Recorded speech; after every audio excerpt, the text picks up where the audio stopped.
नमः। ॐ श्री सरस्वत्यो नमः।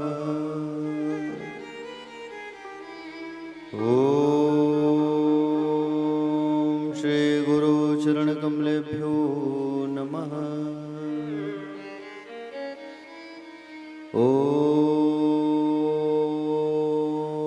श्रीमात्र पितृ चरण कमलेभ्यो नमः।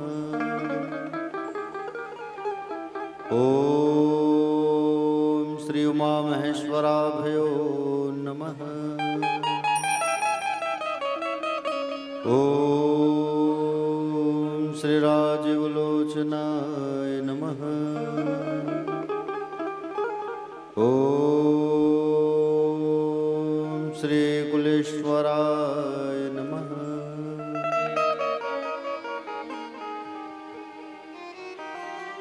अज्ञानतिमिरान्धस्य ज्ञानाञ्जनशलाकया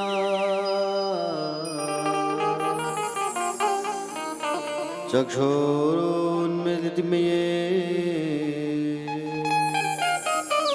तस्मै श्री गुरवे नमः। यद्गिरिति स्थिलकायते त्रिभुवने तापत्रयोन्मूलिनी यद्वाक्यामृतजीवनिह जनयते स्वान्ति सतामकौतुकम्।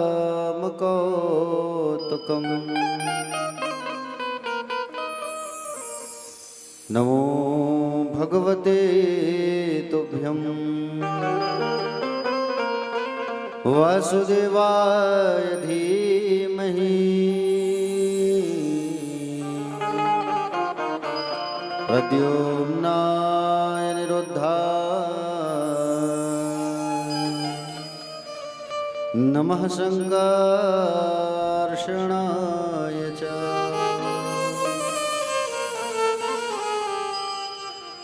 शोकरूप प्रबोधज्ञ सर्वशास्त्र विशारद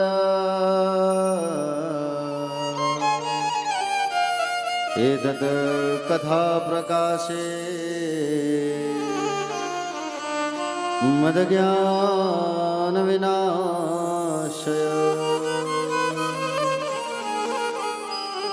नारायणं नमस्कृत्यं नरं चैव नरोत्तमं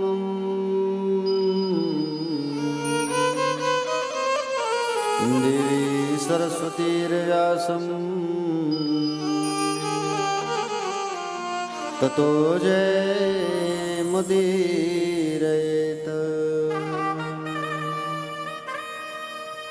मरःपीडं नटवर वपुः कर्णयो कर्णिकारम्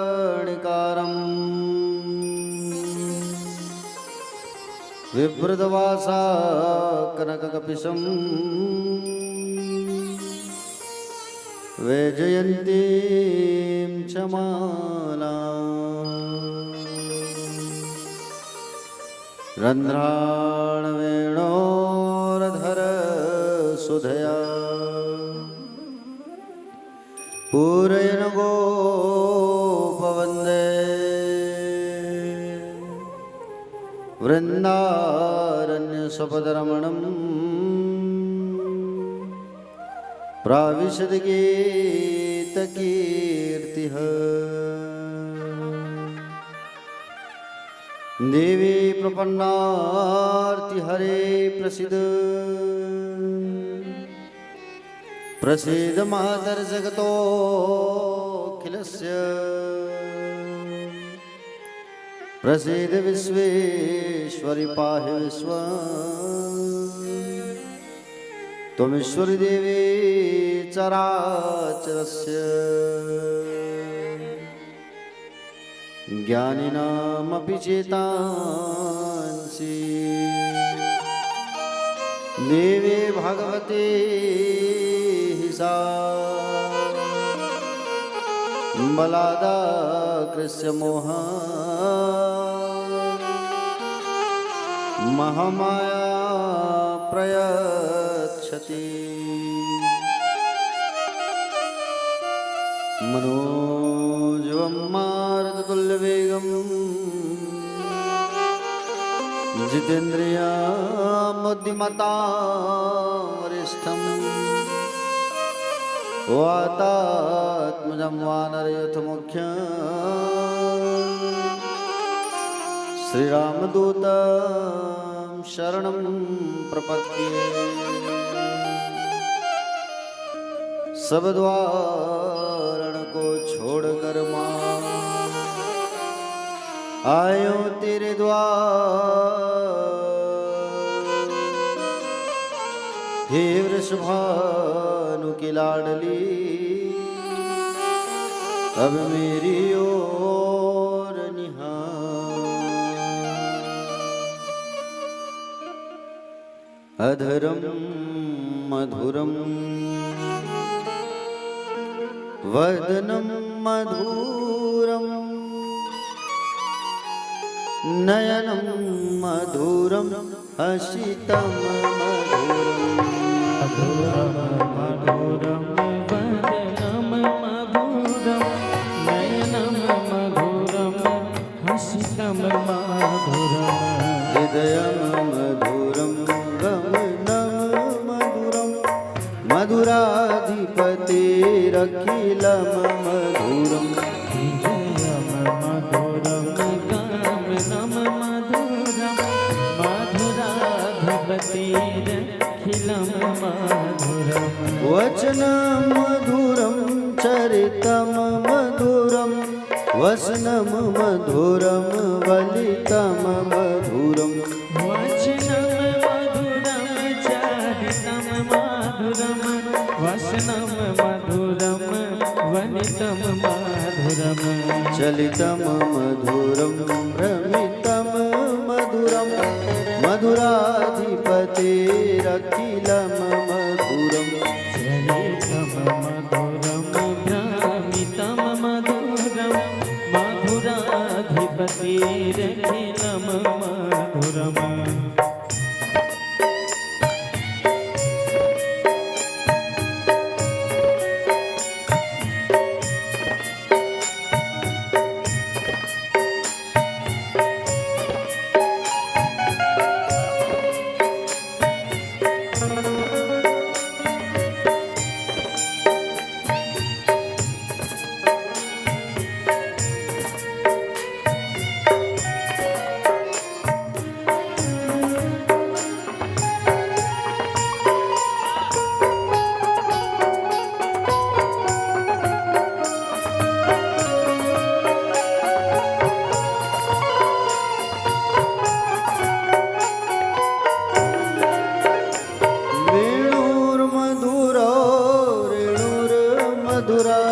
पाणिर्मधुरा पादो मधुरो मधुरा मधुरा पाणिर्मधुरा पादव मधुरा नित्यं मधुरं सख्यं मधुरं मधुराधिपतिरखिलं मधुरं मधुरं सख्यं मधुरं मधुराधिपतिरखिलं मधुरं गीतं मधुरं पीतं मधुरं भोक्तं मधुरं सूक्तं मधुरं गीतं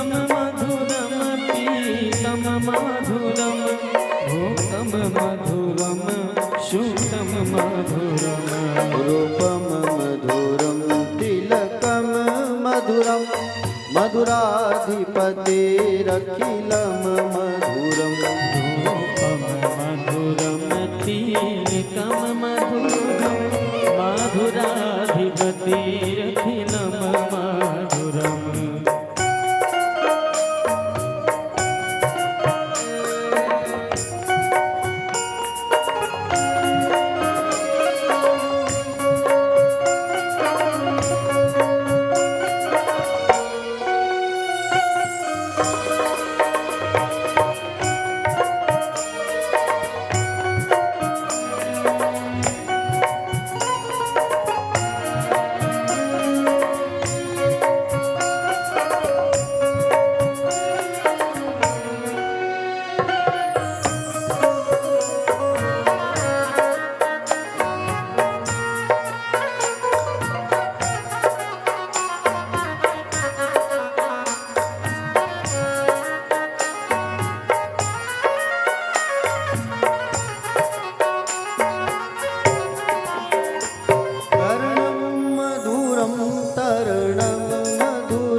हरणं मधुरं रमणं मधुरम् कर्णम मधुरम तरणम मधुरम हरणम मधुरम रमणम मधुरम वमितं मधुरं शमितं मधुरं मधुराधिपतेरखिलं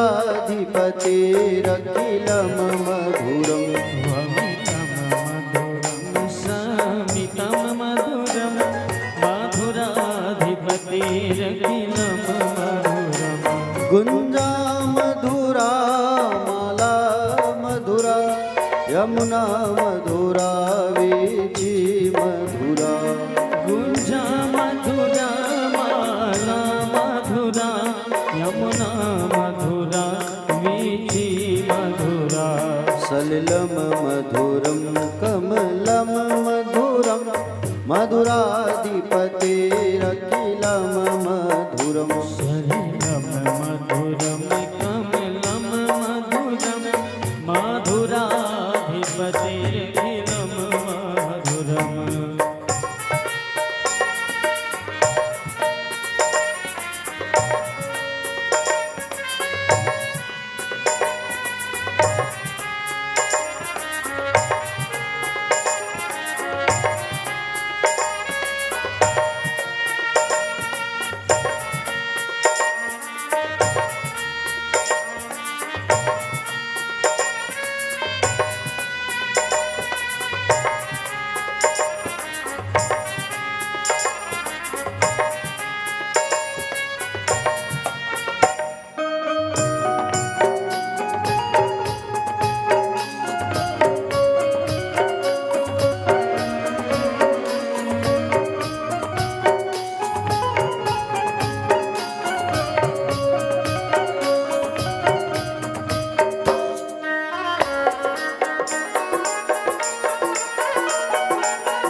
युक्तं मधुरं मुक्तं मधुरम् गोपी मधुरा लीला मधुरा युक्तं मधुरं मुक्तं मधुरम् दृष्टं मधुरं शिष्टं मधुरं मधुराधिपतेरखिलं मधुरम् भीष्टं मधुरं शीष्टं मधुरं माधुराधिपतिरखिलं मधुरम् गोपा मधुरा गावो मधुरा यष्टिर्मधुरा श्रेष्ठिर्मधुरा गोपा मधुरा गावो मधुरा यष्टिर्मधुरा शिष्टिर्मधुरा दलितं मधुरं फलितं मधुरं मधुराधिपतेरखिलं मधुरम्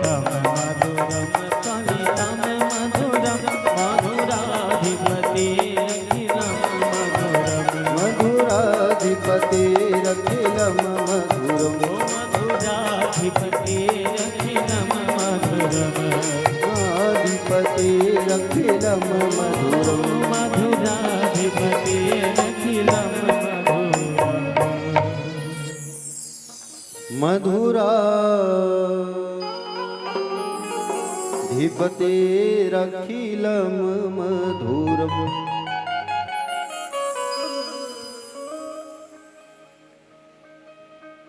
बोले वृंदावन बिहारी लाल की जय,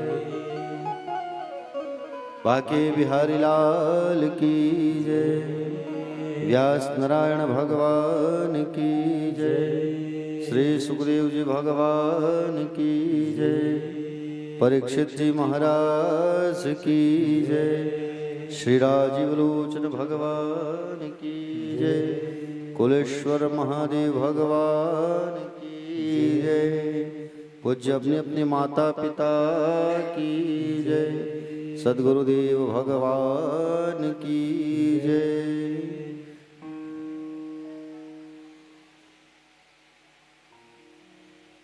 कथा मंडल में विराजमान सभी भक्तजन, आदरणीय जन, सम्माननीय जन, करुणामयी ममतामयी वात्सल्यमयी माताएं, नंद वसुदेव जैसे पिता तुल्य गणमान्य जन, दूर दूर से पधारे हुए सभी भक्त अनुरागी भक्तजन और देवांगन परिवार का निमंत्रण पत्र स्वीकार करके पधारे सभी भक्तजन, नवापारा राजिम के सारे प्यारे प्यारे भक्तजन, आप सभी का व्यासपीठ से हार्दिक वंदन है। आप सबका स्वागत है, वंदन अभिनंदन है। आप सबको सादर प्रणाम है। जय श्री कृष्ण, जय श्री राधा। आइए कथा में प्रवेश करने के पहले 2 मिनट भगवान का नाम उच्चारण कर लेते हैं। उसके पश्चात कथा पर आगे प्रवेश करेंगे। आइए लाडली श्यामा प्यारी को याद करते हुए कथा पे आगे प्रवेश करते हैं। बोलिए श्यामा श्याम सरकार की जय, श्यामा प्यारी की जय। हे लाडली सुध लीजे हमारी,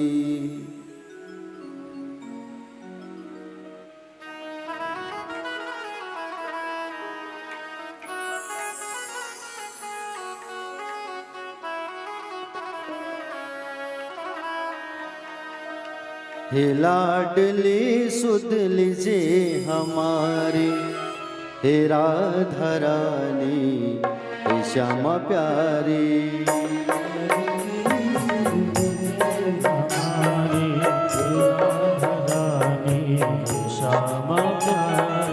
हे लाडली सुध लीजे हमारी, हे राधा रानी, हे श्यामा प्यारी।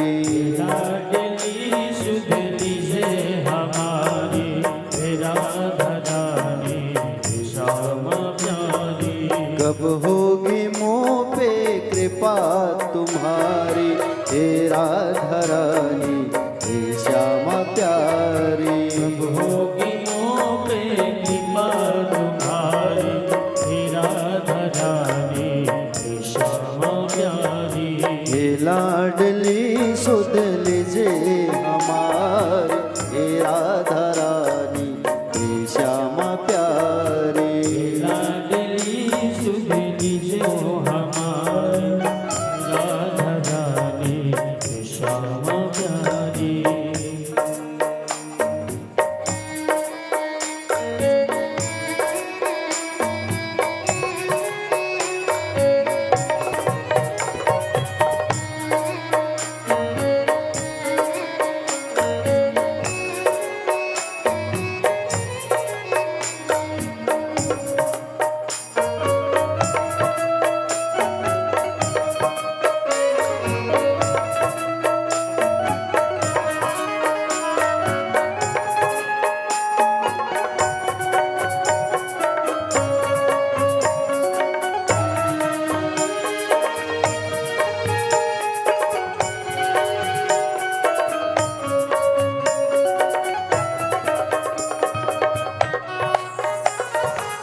तेरे बिना कोई नहीं है मेरा, मुझे सहारा श्याम जो तेरा।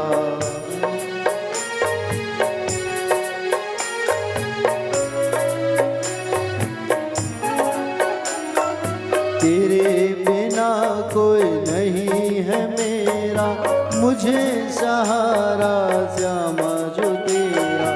क्षमा करो जो भय चूक भारी, तेरा धरानी हे श्याम प्यारे। लाडली सो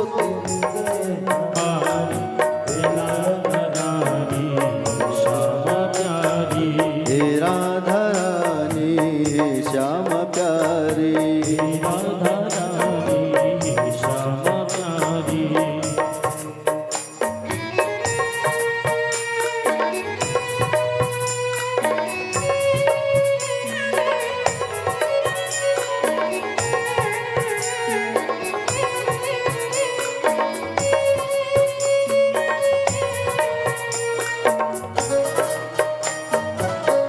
तालियों की सेवा करते हुए सभी गाइए, प्यारी राधा रानी को याद करते हुए।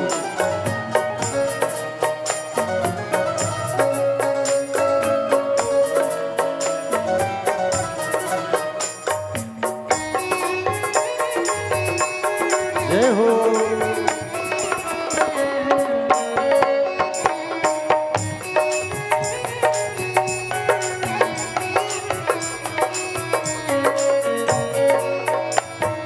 मैं हूँ अधम मुझको ना बिसारो, मेरी भी श्यामा बिगड़ी संवारो। मैं हूँ अधम मुझको ना बिसारो, मेरी भी श्यामा बिगड़ी संवारो। मैं हूँ अधम मुझको ना बिसारो, मेरी भी श्यामा बिगड़ी संवारो। मैं हूँ अधम मुझको ना बिसारो, मेरी भी श्यामा बिगड़ी संवारो। तारो या मारो मर्जी तुम्हारी, हे राधा रानी हे श्यामा प्यारी। लाडली शुक्ली जय हमारी, हे राधा रानी श्यामा प्यारी।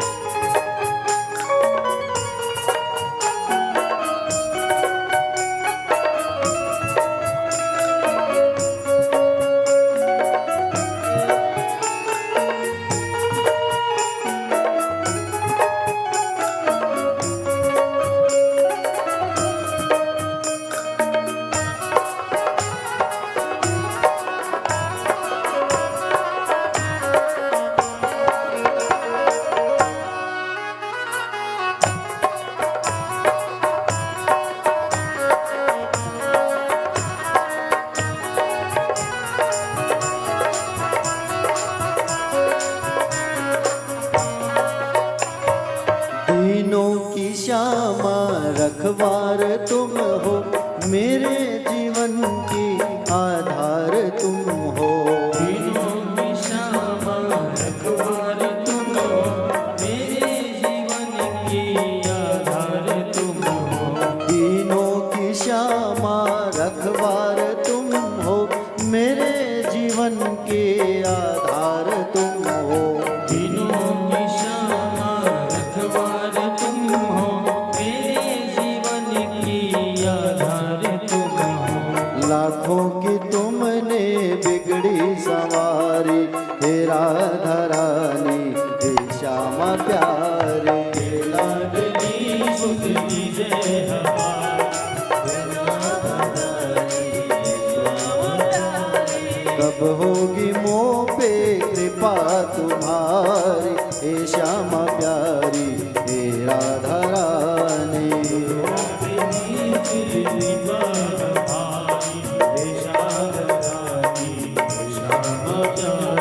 हे लाडली सुध लीजे हमारी, हे राधा रानी हे श्यामा प्यारी।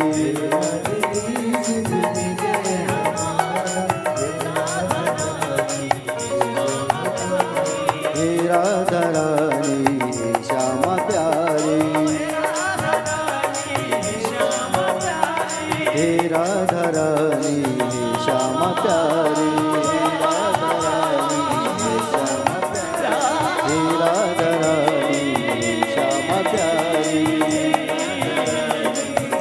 हे श्याम हे राधा रानी हे श्यामा प्यारी।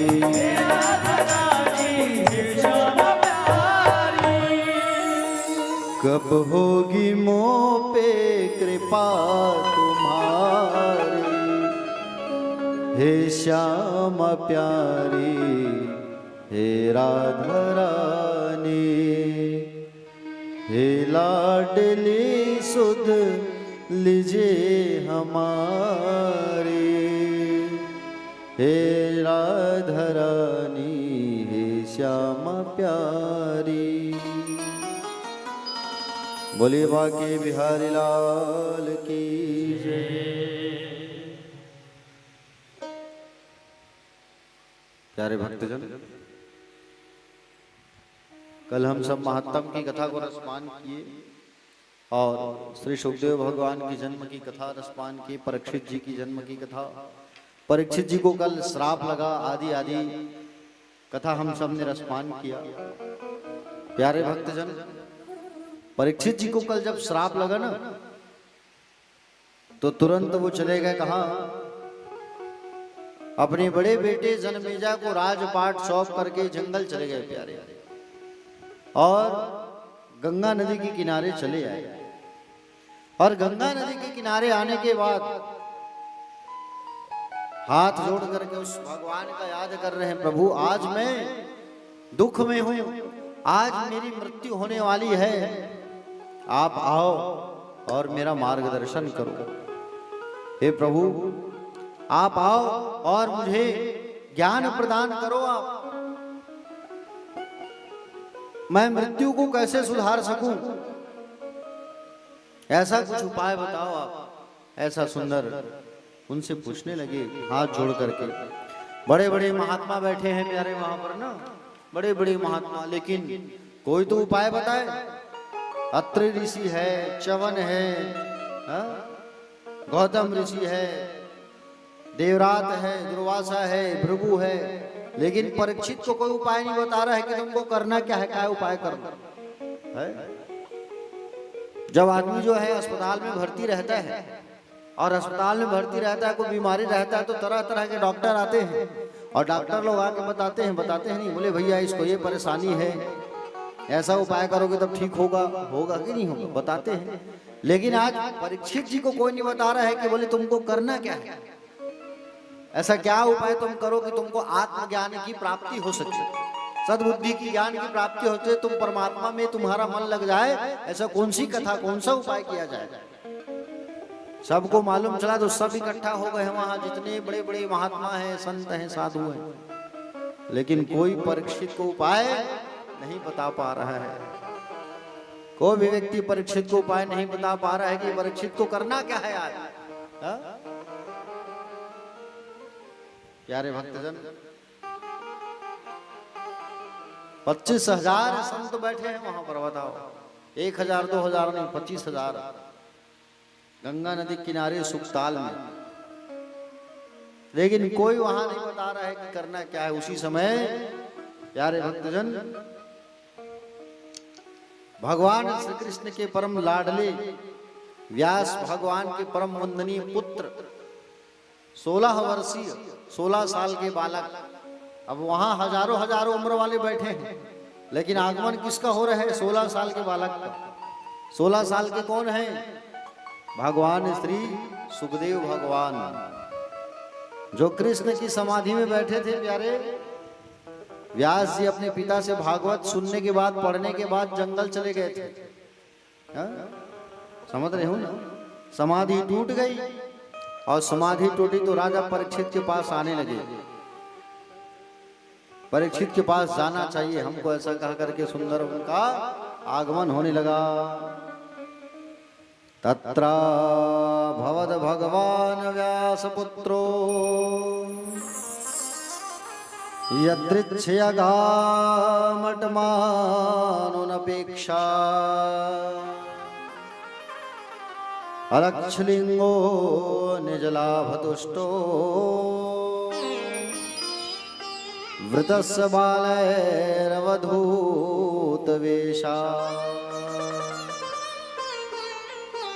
श्री सुखदेव जी भगवान क्या पहने हैं? 4 अंगुल के लंगोटा, लंगोटा धारण किए हैं। केला के छिलका का, वो भी बताओ, केले के पेड़ की छाल, और कमंडल पकड़े हुए हैं, एक हाथ में माला पकड़े हैं, और इतने सुंदर लग रहे हैं। इतना गोरा बदन सुखदेव भगवान का, बड़े सुंदर लग रहे हैं, बड़े प्यारे, मनमोहक लग रहे हैं, प्यारे, और सुंदर उनका आगमन होता है। जब भगवान सुखदेव जी महाराज आ रहे थे, उनके आगे पीछे कई लोग मंडराने लगे, और 16 वर्ष के भगवान श्री सुखदेव जी राजा परीक्षित की सभा में पहुंचे।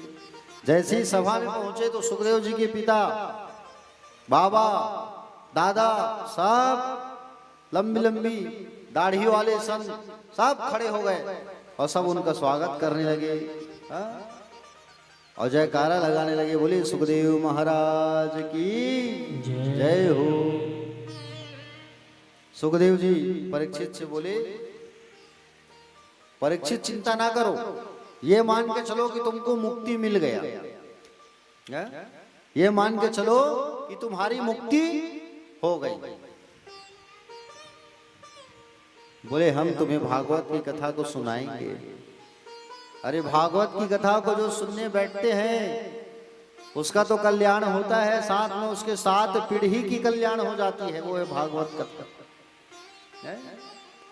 7 पीढ़ी तर जाता है। 7 दिन की मुख्य कथा होती है भागवत की।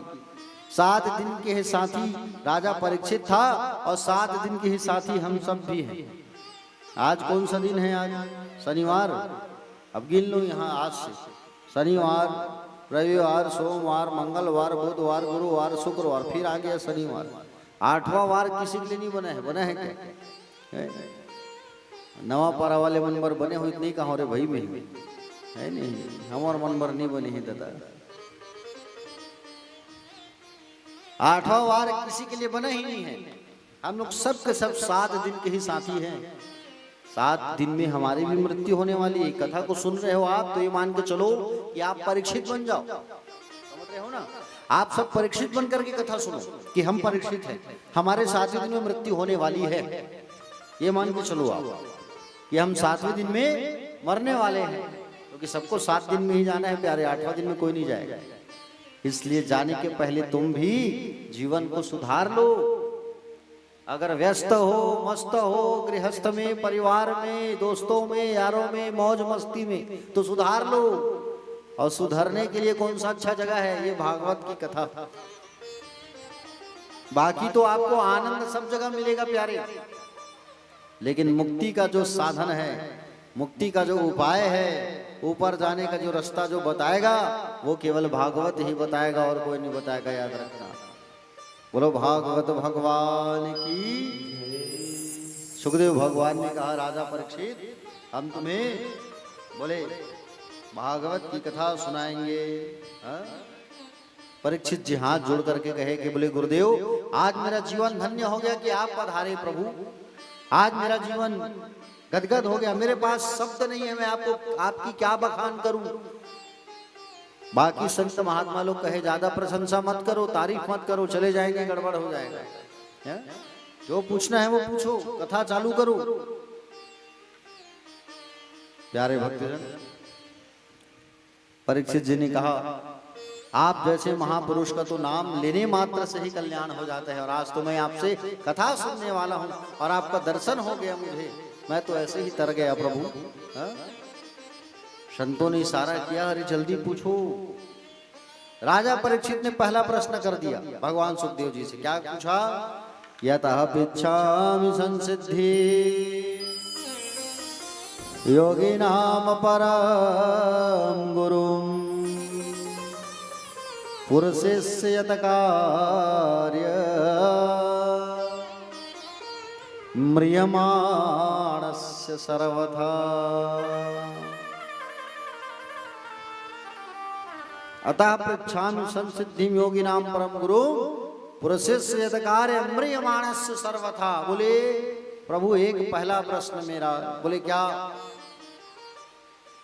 जिनके निकट मृत्यु आ जाए उस व्यक्ति को क्या करना चाहिए? जल्दी मरने वाले व्यक्ति को करना चाहिए, अब मुझे बताइए। जिसकी मृत्यु होने वाली है उस व्यक्ति को क्या करना चाहिए, उपाय ये आप मुझे बताइए। मान लो जाए वक्त वक्त कोनो मरने वाला है, आप उनके सामने इस स्थिति आ गई, तब आप क्या करूं बताओ? क्या करूं दाई कुंती मैया? मान लो जाए कोनो आपके परिचय में परिवार में वक्त वक्त निपटने वाला है, तो आप क्या करूं? आप बताओ तत्काल उपाय क्या करो? यही प्रश्न परीक्षित जी करत काकर से सुखदेव भगवान से, है कि नहीं? परीक्षित जी ने कहा कि बोले जिसके निकट मृत्यु आ जाए, जो जल्दी मरने वाला है, उस व्यक्ति क्या करना चाहिए प्रभु? ये मेरा प्रश्न है। परीक्षित जी ये नहीं पूछिस मैं मरने वाला हूं, बोला क्या करना है उपाय बताओ, पूछिस का? नहीं पूछिस। वो ये पूछ रहा है कि प्रभु संसार में जिसके पास मृत्यु आ जाए, उसे पता चल जाए, तो उसे क्या करना चाहिए? मृत्यु की कई निशानियां हैं, समझ रहे हो ना? मृत्यु की निशानी बहुत सारा है, एक 8 निशानी बता रहा हूं, सुनो ध्यान से। सपना में कहीं तुम जो है, तुम्हारा जो पैर है कीचड़ में धंस रहा है, कीचड़ में तुम्हारा पैर धंस रहा है, तुमने कभी देख लिया, तो ये मान करके चलो 9 महीने में तुम्हारी मृत्यु निश्चित है। कुम्हार का घोड़ा मतलब गधा पे आप अगर सवारी कर रहे हो, सपना में देख लिए कुम्हार के गधा में बैठ के घूम रहे हो, 6 महीने मृत्यु निश्चित है। कानों में उंगली डालने के बाद जो ध्वनि सुनाई देती है, ध्वनि सुने होनी, ऐसा म्यूजिक सुनाते, सुन के देखो, वो अगर सुनना बंद हो गया, आपको सुनाई देना बंद हो गया, तो 3 महीना में मृत्यु निश्चित है।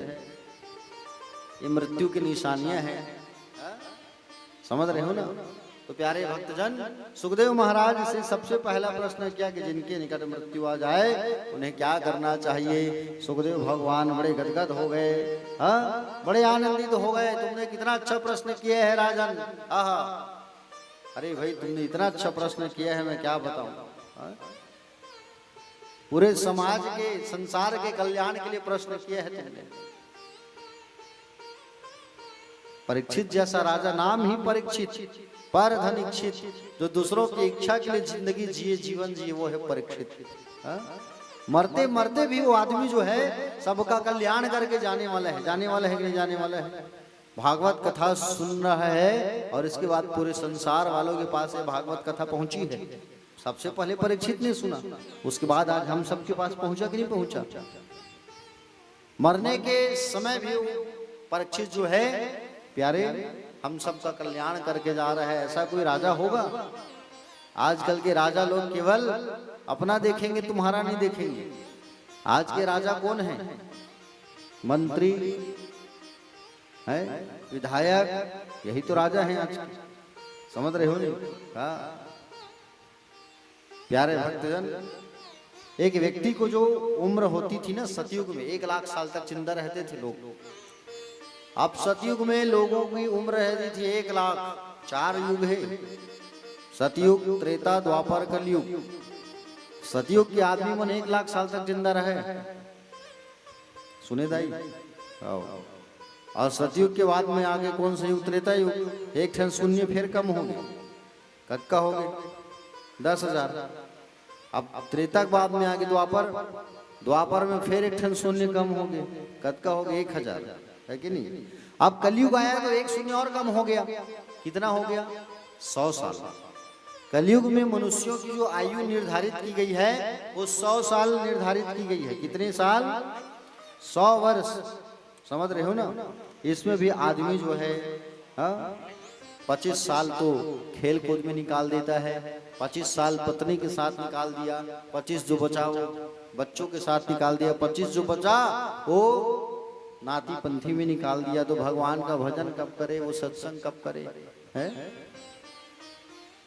प्यारे भक्तजन, जब मनुष्य को मौका मिले तब जो है भगवान का भजन कर लेना चाहिए। सुखदेव भगवान ने कहा मरने वाले व्यक्तियों को केवल एक ही काम करना चाहिए। हमारे यहाँ के मरैया मन गा करते पता है दाई, जैसे कब्रों मृत्यु होने वाले है, मरने वाले हैं, सब ले पहले वह पूरा परिवार मतलब फोन कर करके बुलाही, सब लोग बुलवाओगा मरे पहले में सब लोग देखना चाहता हूँ, होते कि नहीं हो? हम लोग भी वही काम करते हैं, बुला लो भाई पूरे परिवार वालों को फोन करके मरने वाला है, सबको देख लेंगे, ऐसा होता है कि नहीं होता है? लेकिन उसको जब देखोगे परिवार वालों को तो और प्रेम जो है मोह में तुम बंधते जाओगे, और इसी मोह से तुमको छूटना है। और इसी मोह से छूटने के लिए भगवान श्री कृष्ण ने अर्जुन को गीता का ज्ञान दिया था कि नहीं दिया था? हाँ, जाने के समय परिवार वालों को मत देखो, जाने के समय गोविंद को देखो। समझ रहे हो? जैसे भीष्म पितामह ने कहा था भगवान श्री कृष्ण से, हे प्रभु मरने के समय आप मुझे दर्शन देने आना, बाकी से मुझे कोई मतलब नहीं। इसलिए भगवान कृष्ण द्वारिका जाते जाते कहाँ गए? भीष्म पितामह के पास आए थे उनको दर्शन देने के लिए। द्वारिका जा रहे थे भगवान जो है, और द्वारिका से वापस आ गए भीष्म पितामह दर्शन देने के, क्योंकि उसकी उन्होंने कहा था कि मरने के समय प्रभु आप मुझे दर्शन देने जरूर आना। आप लोग भी कहा करो भगवान से, क्या कहा करो कि गोविंद मेरी यह प्रार्थना है, भूलूं न मैं नाम कभी तुम्हारा, निष्काम होकर दिन रात गाऊं, गोविंद दामोदर माधवेति, देहांत काले तुम सामने हो, वंशी बजाते मन को लुभाते, गाता यही मैं तन नाथ त्यागूं, गोविंद दामोदर माधवेति। भगवान से कहा करोगे भगवान मृत्यु के समय आप ही हमें दर्शन देना, और मरने के समय परिवार वालों को नहीं, उस परिवार के पालन करता भगवान परमेश्वर को देखना चाहिए, गोविंद को देखना चाहिए। अरे उसको देख लोगे तो आप तर जाओगे। भगवान सुखदेव जी ने कहा राजा परीक्षित जिनके निकट मृत्यु आ जाए उन्हें केवल एक ही काम करना चाहिए। क्या काम? श्वास श्वास पर कृष्ण भजी,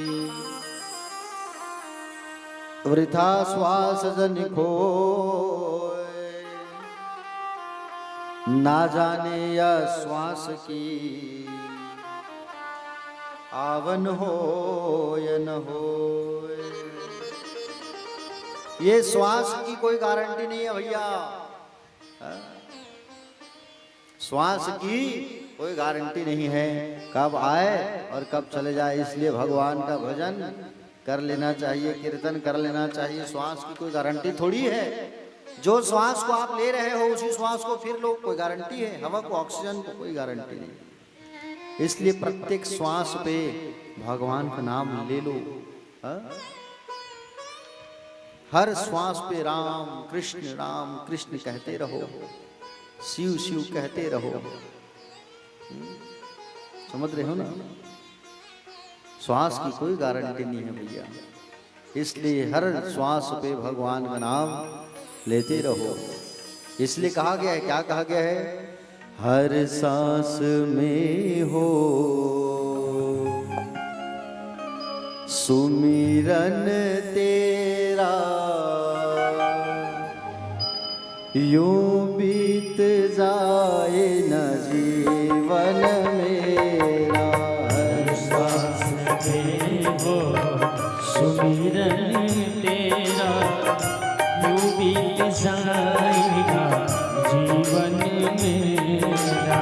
हर श्वास में हो सुमिरन तेरा, यूं बीत जाए न जीवन मेरा। हर सांस में हो मेरा यूं बीत जाएगा जीवन मेरा।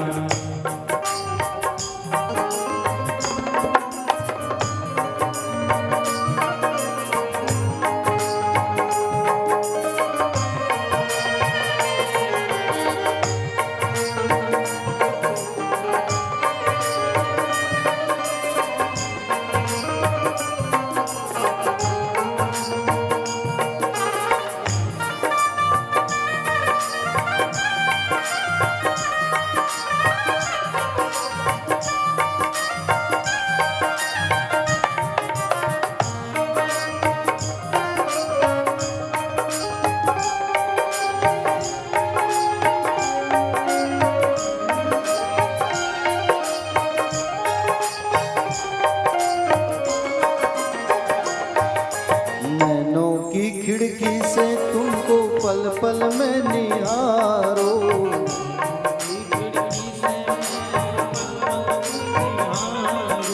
नैनों की खिड़की से तुमको पल पल निहारो, नैनों की खिड़की से पल पल निहारो।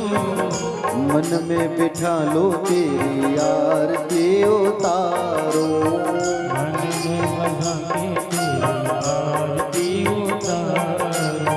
डाले रहो तेरे चरणों में डेरा, डाले रहो मैं चरणों में तेरा यूं बीत जाएगा जीवन मेरा। सुमिरन तेरा यूं बीत जाएगा जीवन मेरा।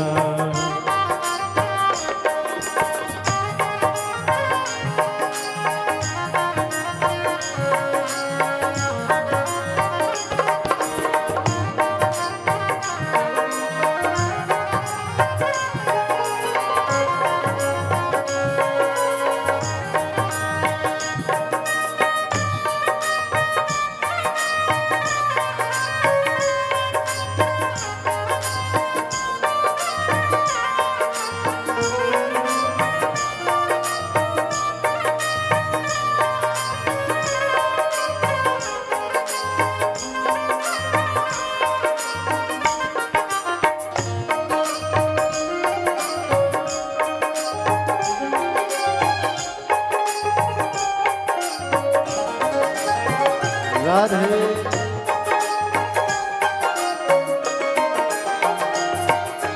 जो भी तेरा प्यारा हो, मेरे दिल का प्यारा हो, जो भी तेरा प्यारा हो मेरे दिल का प्यारा हो।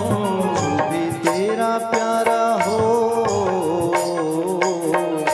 जो भी तेरा प्यारा हो, मेरे दिल का प्यारा हो, तेरा प्यारा हो, मेरे दिल का प्यारा हो। मेरे सर का ताज, मेरी आँखों का तारा हो, मेरे सर का ताज मेरी आँखों का तारा हो। सब में निहारो रूप सुनहरा, सब में निहारो रूप सुनहरा, यूं बीत जाएगा जीवन मेरा। सुमिरन तेरा यूं बीत जाएगा जीवन मेरा।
सुख भी हो सारे और याद हो सारा। सुख भी हो सारे याद भी हो सारा। हो आत्मा पे तेरा है डेरा, हो आत्मा है तेरा है तेरा। यूं बीत जाए न जीवन मेरा। सांस में हो सुमिरन तेरा, यूं बीत जाएगा जीवन मेरा। यूं बीत जाए न जीवन मेरा।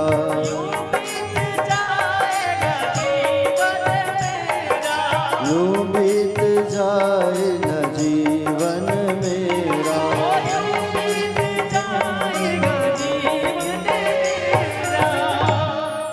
यूं बीत जाए न जीवन मेरा। बोले गोविंद भगवान की जय। राधे राधे। श्याम से मिला दे। तो भगवान श्री सुखदेव जी ने महाराज परीक्षित से कहा कि मरने वाले व्यक्ति को केवल भगवान का ही स्मरण याद करना चाहिए। सोते जागते उठते खाते पीते केवल कृष्ण कृष्ण राम शिव राम राम ये कहो। मन को गोविंद के चरणों में लगावा। समझ रहे हो ना? मन जो है उस मन को हमको गोविंद के चरणों पर लगाना चाहिए। कर से कर्म करहूं विधि नाना, मन राखूं जहां कृपा निधाना। मन को गोविंद के चरणों में बांध लो। ये मन ही तो बंधन और मुक्ति का कारण होता है। समझ रहे हो ना? ये मन ही कराता है सब चीज। मन कहेगा ये चीज कर ले तो आप उसी करोगे। इस मन को समझाओ, मन ही मुक्ति और बंधन का कारण होता है। हे राजन, जो मनुष्य अपना कल्याण चाहे उसे 3 काम करना चाहिए। 3 काम कौन कौन सा? जो मनुष्य अपना कल्याण चाहता है उसे 3 काम करना चाहिए। पहला, भगवान की कथा को सुने। दूसरा, भगवान का कीर्तन करे। तीसरा, भगवान की लीलाओं का स्मरण करे। जितनी ज्यादा हो सके भगवान की अगर वो कथा को सुनेगा तो मन में भक्ति का आगमन होगा। प्यारे, कीर्तन करो भगवान का, उनकी लीलाओं का तुम स्मरण करो। 3 कार्य करो। जिस मनुष्य को अपना कल्याण चाहिए, जो अपना कल्याण चाहता है, वो 3 काम करना चालू कर दे जिंदगी में। पहला, भगवान की कथा सुने। दूसरा, भगवान के कीर्तन करे। और तीसरा, भगवान की लीलाओं का स्मरण करे। ये 3 कार्य कलयुग में बहुत जरूरी है प्यारे। समझ रहे हैं ना? क्योंकि कलयुग में एक ही चीज सार है, क्या? भगवान का नाम। इसलिए तीनों कार्य अवश्य आपको करना चाहिए। जहां कथा होती है बिल्कुल जाओ और बिल्कुल जा करके कथा सुनो। कीर्तन करने का अवसर मिल रहा है, कीर्तन करो, सुनो, जीवन में उतारो, तभी मनुष्य का कल्याण होगा। प्यारे प्यारे भक्तजन, भगवान का ध्यान कैसे करना चाहिए प्रभु, ये पूछा। भगवान का ध्यान कैसे करें, अपने मन को गोविंद के चरणों में मैं कैसे लगाऊं, ये आप मुझे बताइए। तब कहा कि बोले देखो राजन, मन को वश में करना है तो 4 बात ध्यान में रखना होगा। मन को बस में करना है तो 4 बात ध्यान में रखना होगा। जितासनो जित श्वासो जित संगो जितेन्द्रिया स्थूले भगवतो निरूपे भगवतो रूपे मन संधारे दिया।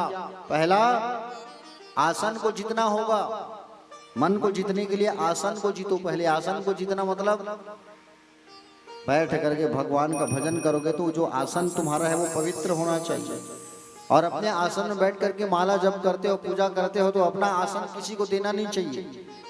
यह भी बात याद रखना। जिस आसन में बैठ के आप माला जप करते हो, पूजा पाठ करते हो घर में, वो आसन में किसी दूसरे को बैठने नहीं देना चाहिए। अपने आसन में आप खुद ही बैठो। समझ रहे हो ना? उस आसन का जो एनर्जी रहता है, ऊर्जा रहता है, वो दूसरे में चले जाता है। याद रखना, आसन अपना स्वयं खुद का होना चाहिए। और आसन में अगर कम्बल का आसन हो तो और उत्तम, कमरा जिसको कहते हैं हम लोग ना, हाँ, कमरे का आसन, और काला कम्बल हो गया तो और अति उत्तम। कम्बल जो है, जो ऊन का बना होता है, पवित्र माना गया है पारे, समझ रहे हो ना। इसलिए कमरे खुले कम्बल का जो आसन होता है उस पे बैठने की आदत डालिए। एक जगह पर बैठने का आदत डालो, 3 से 4 घंटा बैठो, और प्रातः काल जल्दी उठो ब्रह्म मुहूर्त में, और स्नान आदि करने के बाद सुंदर भगवान का भजन करो, सत्संग करो। घर में माता पिता हैं तो उनका प्रणाम कर लो, आशीर्वाद ले लो आप, हाँ? और संग हमेशा अच्छा करो, ठीक है। और इंद्रियों को वश में करने का प्रयास करो। इंद्रियां क्या है, कल भी बताया था आपको। इंद्रियां किसे कहते हैं? नाक, कान, जीभ, त्वचा, रोम, ये इंद्रियां हैं। इंद्रियां चाहती है कि बोले आप जो है कुछ अच्छा करो, हम कुछ अच्छा करें। तो कुछ अच्छा करना है तो आपको इंद्रियों को कंट्रोल में रखना होगा। या आपका जीभ कहेगा कि कुछ अच्छा चीज खाएं हम, है कि नहीं भाई? ये 4 दिन हो गए वही साग लखा था, आज दूसरा साग खाबो। ये कौन कह रहा है? तुम्हारा जीभ कह रहा है, स्वाद, है कि नहीं? तो तुम दूसरा सब्जी खाओगे, है कि नहीं? हाँ। ये आंख कहती है अरे उसी जगह में कितना जाएंगे, कुछ दूसरा जगह जाएंगे घूमने। तो आंख कहता है कुछ अच्छा चीज देखें, तो तुम अच्छा चीज देखने जाओगे, है कि नहीं? अरे घर में ही रह के भगवान का दर्शन करो, आंख बंद करो तो तुमको तुम्हारे घर में ही भगवान दिखेंगे, कहीं जाने की जरूरत ही नहीं है तुमको।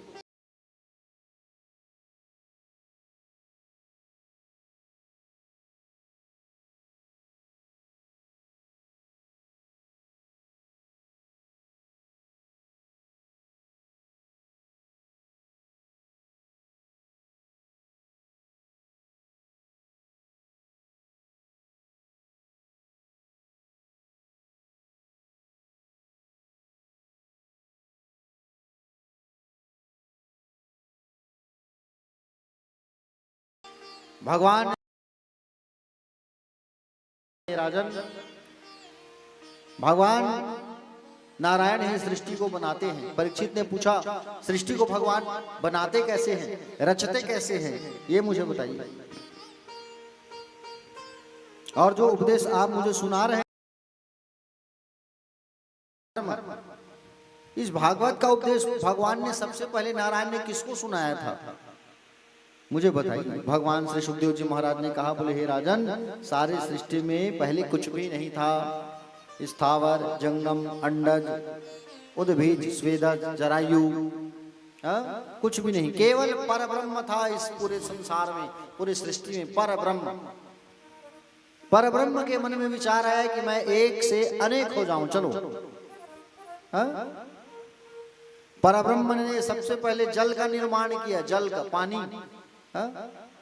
संस्कृत में जल का अर्थ होता है नार। क्या होता है? नार। अब नार में उसमें भगवान ने क्या किया? अयन बनाया, अपना मकान बनाया, और नार पर भगवान अयन करने लगे। नार पे भगवान अयन करने लगे तो भगवान का नाम पड़ा नारायण। क्या नाम पड़ा? भगवान का।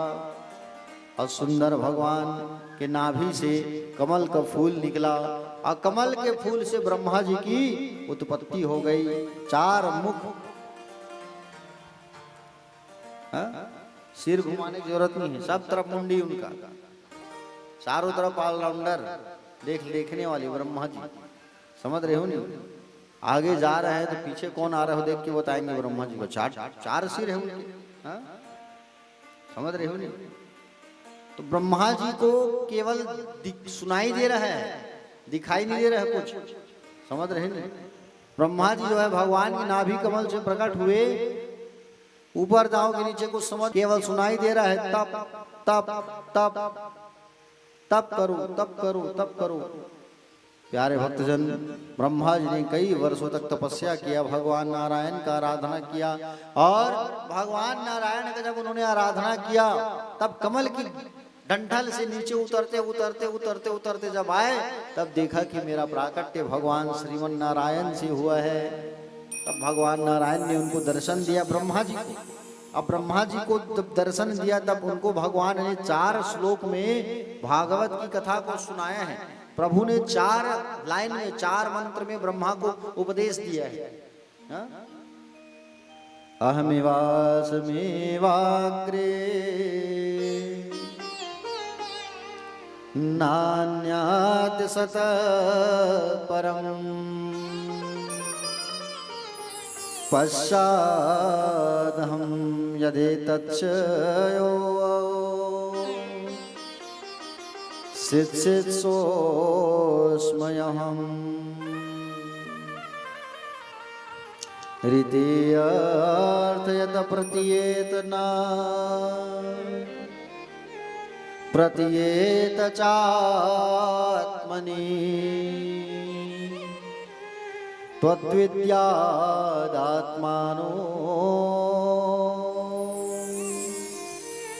मायां यथा भासो यथा तमा यथा महान्ति भूतानि भूतेषु चवचेष्वणु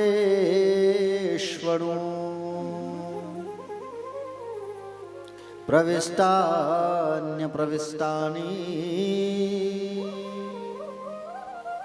तथा तेषु न तेष्वहम् एतावदेव जिज्ञासम् तत्त्वज्ञाजिज्ञासुनात्मना अन्वयव्यतिरेकाभ्याम्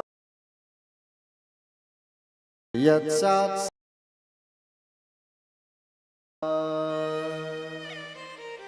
भगवान ने 4 श्लोकों में ब्रह्मा को सबसे पहले उपदेश दिया। इसी को कहा जाता है चतुश्लोकी भागवत।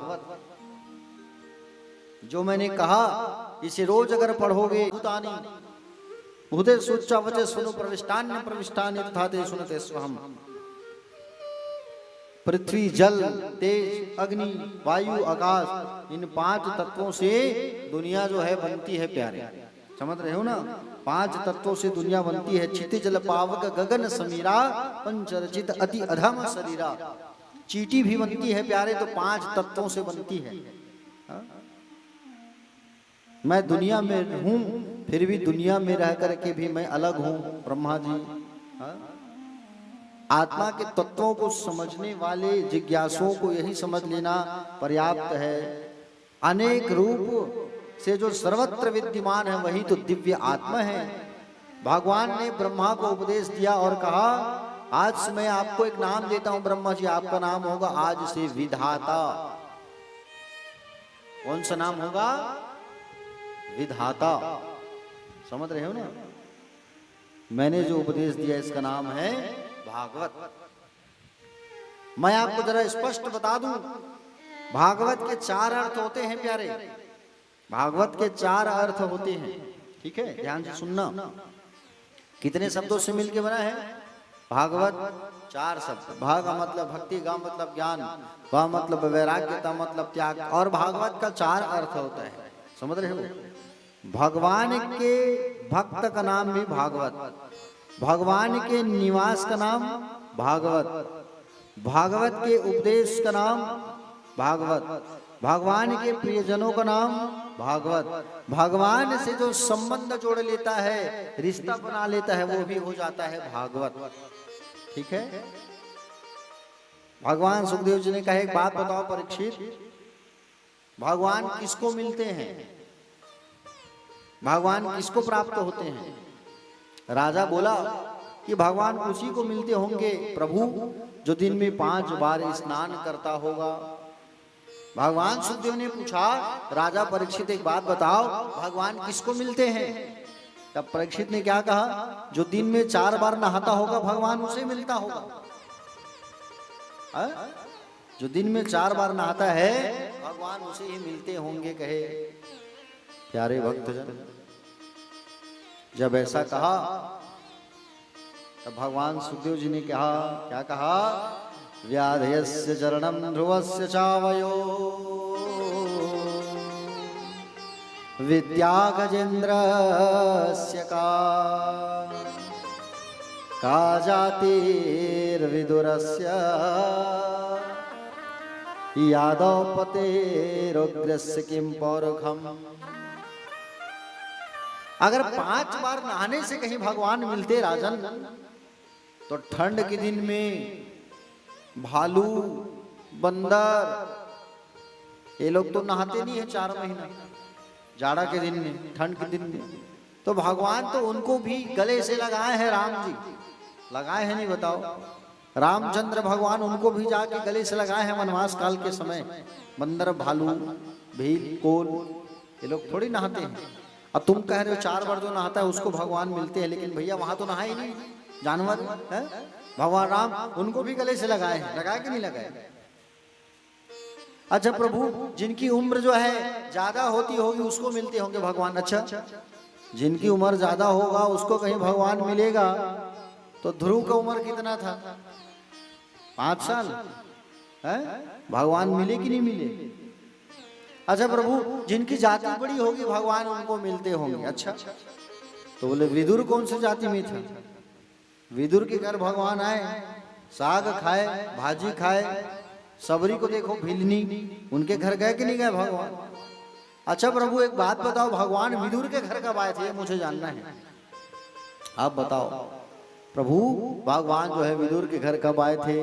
तो भगवान से सुखदेव ने कहा, सुनो राजन, जिस समय ये कौरव पांडवों के साथ अत्याचार कर रहे थे, जुल्म कर रहे थे बहुत, और पांडवों की को मारने की जब बात चल रही थी, लाछा गृह में जलाने की बात चल रही थी, तो विदुर जो है धृतराष्ट्र के पास आकर के कहने लगा, क्या कहने लगा कि बोले महाराज आप ऐसा काम मत करो, आप राजा हो, प्रजा का सही सही ख्याल रखो।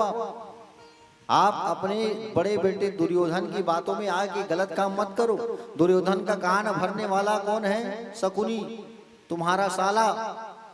तुम उनके दिमाग में मत आओ महाराज। अगर एक बेटे की बात नहीं सुनोगे तो कुछ नहीं होगा, उसे अगर बाहर भी कर दोगे ना महल से, घर से, फिर भी कुछ नहीं होगा। उनके अनुसार काम मत करो तुम महाराज, हाँ, पूरा घर बिगड़ जाएगा। पांडव कमजोर नहीं है महाराज, धृतराष्ट्र को बोल रहे हैं विदुर जी। पांडव कमजोर नहीं है, पांडव तो आपका आदर करते हैं, सम्मान करते हैं महाराज। इसलिए आप जो है पांडवों के साथ अत्याचार मत करो। भगवान श्री सुखदेव जी कहे राजा परीक्षित को। उसी समय दुर्योधन आ गया। जब विदुर समझा रहा था ना धृतराष्ट्र को, और दुर्योधन आगे भड़क गया विदुर के ऊपर। तुम हमारे महामंत्री हो, तुम हमारे हो, और हमारे आदमी होगे, पांडवों के पक्ष में बात कर रहे हो। आज मैं तुम्हें मंत्री पद से हटा रहा हूं। विदुर कहा कि तुम मुझे क्या हटाओगे? आज मैं ही खुद तुम्हारे इस मंत्री पद से मैं इस्तीफा दे रहा हूं। जा, मुझे नहीं रहना, मुझे नहीं तुम्हारे यहाँ नहीं रहना। छोड़ करके चला गया विदुर जी महाराज। कहाँ? जंगल चले गए अपनी पत्नी को लेके। विदुर जी की पत्नी का नाम सुने होंगे, विदुर जी की पत्नी का नाम है, अच्छा, राजा परीक्षित की पत्नी का नाम कल बताया था ना मैं, का नाम है? कुंती दाई। कालिज बता रहे हो मैं है? अभी आप राजा हो, सियान है, राजा होते हैं, रानी है, ठीक है। अभी आप मान के नाम कुंती उंती नहीं है, ठीक है। हाँ, का नाम बता रहे हो? हुचल भुला गए हो महाराज, सबो याद है लेकिन हुचल भुला गए हो। ठीक, ले एक बार बता देता हूँ भाई, कोई बात नहीं, तुम सियान आदमी हो, बार बार बताए लगी मोला है नहीं। इरावती, ये बता रहे हो ना, हीरावती। हाँ, अभी आपके नाम इरावती है, कुंती नहीं है। अभी आप रानी हो और राजा रानी हो आप, ठीक है। तो प्यारे भक्तजन, जैसे परीक्षित की पत्नी का नाम इरावती था, वैसे ही विदुर की पत्नी का नाम था सुलभा देवी। क्या नाम था? सुलभा। जिनने सबो जना विदुराइन विदुराइन ऐसे कहा है, समझ रहे हो नहीं? जैसे कि डॉक्टर घर के डॉक्टरीन के थे नहीं, हाँ, सरपंच घर के सरपंचिन के थे, भले वो बिचारी है अंगूठा छाप रहा है, लेकिन सरपंच घर के जावे बिल्कुल मान सम्मान से खेल लगते। सरपंचिन दाई सरपंच छावे कैसे की खेल लगते नहीं। डॉक्टर घर जावे डॉक्टरीन दाई डॉक्टर हवे, भले एक ठन सूजी लगाए मत, लेकिन सम्मान दिल लगते। कावर का पति के साथ में सम्मान इसी मिल जाते मन है नहीं। हाँ, बारिश हो रही है, ठीक है, कोई बात नहीं, शेड लगा है बढ़िया, बारिश हो कोई दिक्कत नहीं, लाइट बस को मत। प्यारे भक्तजन, आपको बता दूं मैं कि सुलभा को लेकर के विदुर जी महाराज चले गए जंगल, और जंगल में जाके भगवान का मंगल करने लगे, भगवान का भजन करने लगे, सत्संग करने लगे। केला खाते थे, केला, और केला खा खा करके जीवन चलाते थे। बताओ, विदुर जो है जब चला गया कौरवों के घर से, तो मानो कौरवों का जितना पुण्य था, पुण्य सब पुण्य विदुर लेके चला गया, क्योंकि विदुर कोई साधारण आदमी थोड़ी था, वो तो यमराज था, यमराज जो विदुर के रूप में अवतार लेके आया है। अब वो चला गया वहां से। अब विदुर जी महाराज वहां से चले गए प्यारे, और विदुर जी महाराज जो है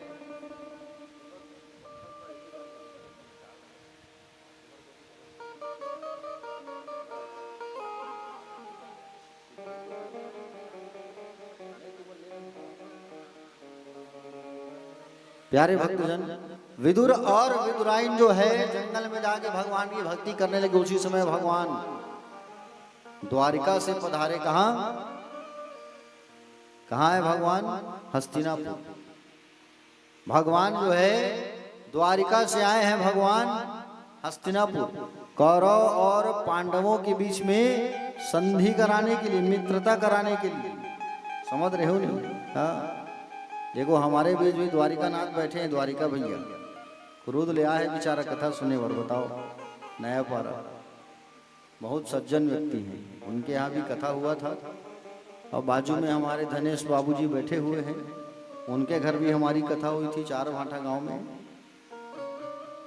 तो भगवान जो है द्वारिकाधीश जब पधारे, तो भगवान जब आए संधि कराने के लिए, बात बन जाए, युद्ध मत हो, ऐसा समझाने के लिए। जैसे परिवार में भी कोई झगड़ा वगड़ा होते रहता है ना, तो एक किसी व्यक्ति को माध्यम बनाया जाता है, जाओ भाई थोड़ा बातचीत संदेशा लेके जाओ, सब मामला निपट जाए करके, होता है नहीं। तो भगवान शांति दूत बन करके आ रहे हैं, कहाँ? हस्तिनापुर। अब भगवान जब पधारे, तो भगवान के रथ के पीछे पीछे सब लोग भागने लगे भगवान को देखने के लिए। द्वारिकाधीश आ रहे हैं, अरे बाप रे, राजा आ रहे हैं। उसी भीड़ में विदुर और विदुराइन दोनों जा करके खड़े हो गए हैं। विदुर और विदुराइन दोनों जाके खड़े हैं, भगवान को देखने लगे। भगवान हमें भी दर्शन दे देते, हमारे घर भी आ जाते। भगवान ने तिरछी नजर से देखा, भगवान ने तिरछी नजर से देखा और कहा, मैं तुम्हारे घर जरूर आऊंगा। तिरछी नजर ही काफी रहती है। भगवान एक बार तिरछी नजर से जिसको देख लिए ना, उसका कल्याण हो जाता है प्यारे। ठीक है, उनकी जो अखियां हैं बड़ी प्यारी है भगवान की। देखना, अभी वृंदावन धाम जा रहे हैं कथा में, और वृंदावन जब जाओगे तब देखना बिहारी जी की आंखों को, कितनी जादू भरी उनकी नेत्र है, उनकी आंखें हैं, कितना सुंदर। इसलिए कहा गया, क्या कहा गया है? जादू भरी तेरी आंखें जिधर गई। बड़ा प्यारा भजन है, बड़ा प्यारा शब्द है, आइए गुनगुनाते हैं उनको। ठीक है,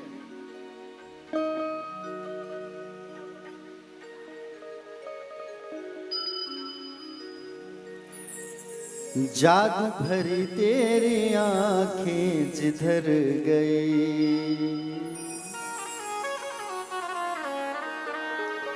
नैनों की कटारी वारी वारी छुए छुए छतियन से उतर गई। जादू भरी तेरी आंखें जिधर गई, जादू भरी तेरी आंखें जिधर गई, नैनों की कटारी वारे वारे चोए चोए सतियन उतर गई, जादू भरी तेरी आंखें जिधर गई, जादू भरी तेरी आंखें जिधर गई।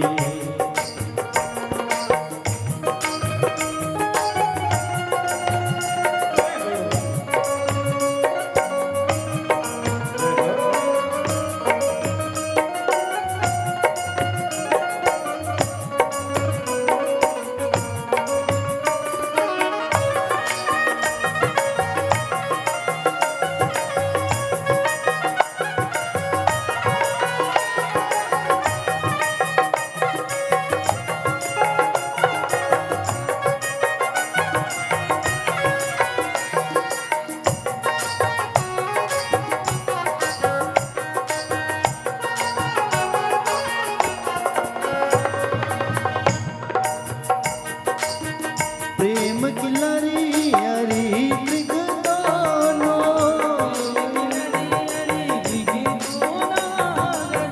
प्रेम की लरी हरी मृग दोनों,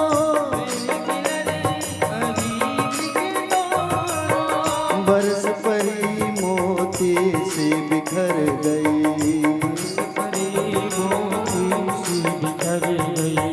बरस परी मोती से बिखर गई,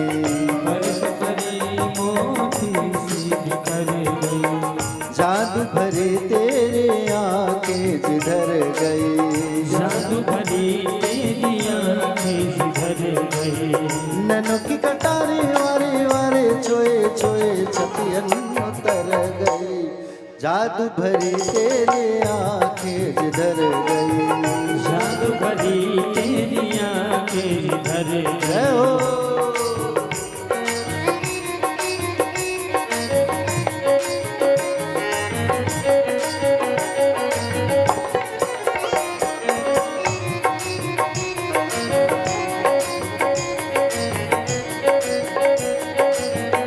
राधे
अब पल पलक टरत नहीं तारे,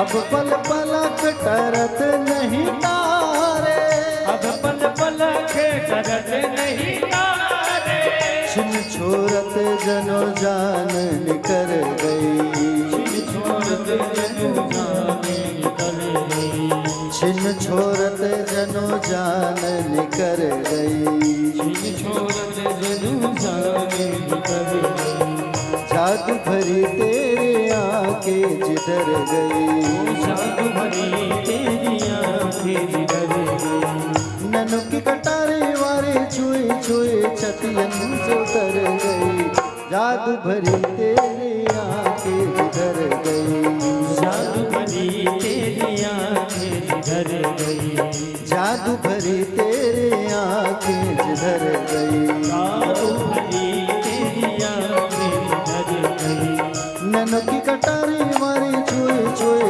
छतियन से उतर गई, जादू भरी तेरी आंखें जिधर गई, जादू भरी तेरी आंखें जिधर गई, जादू भरी तेरी आंखें जिधर गई, जादू भरी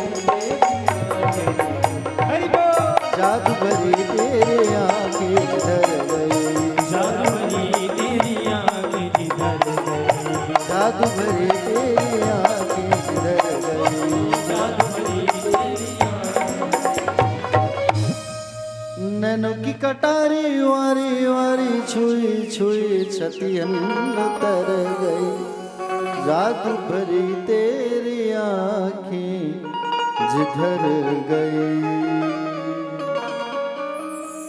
तो भगवान की जो आंख है बड़ी जादू भरी है प्यारे।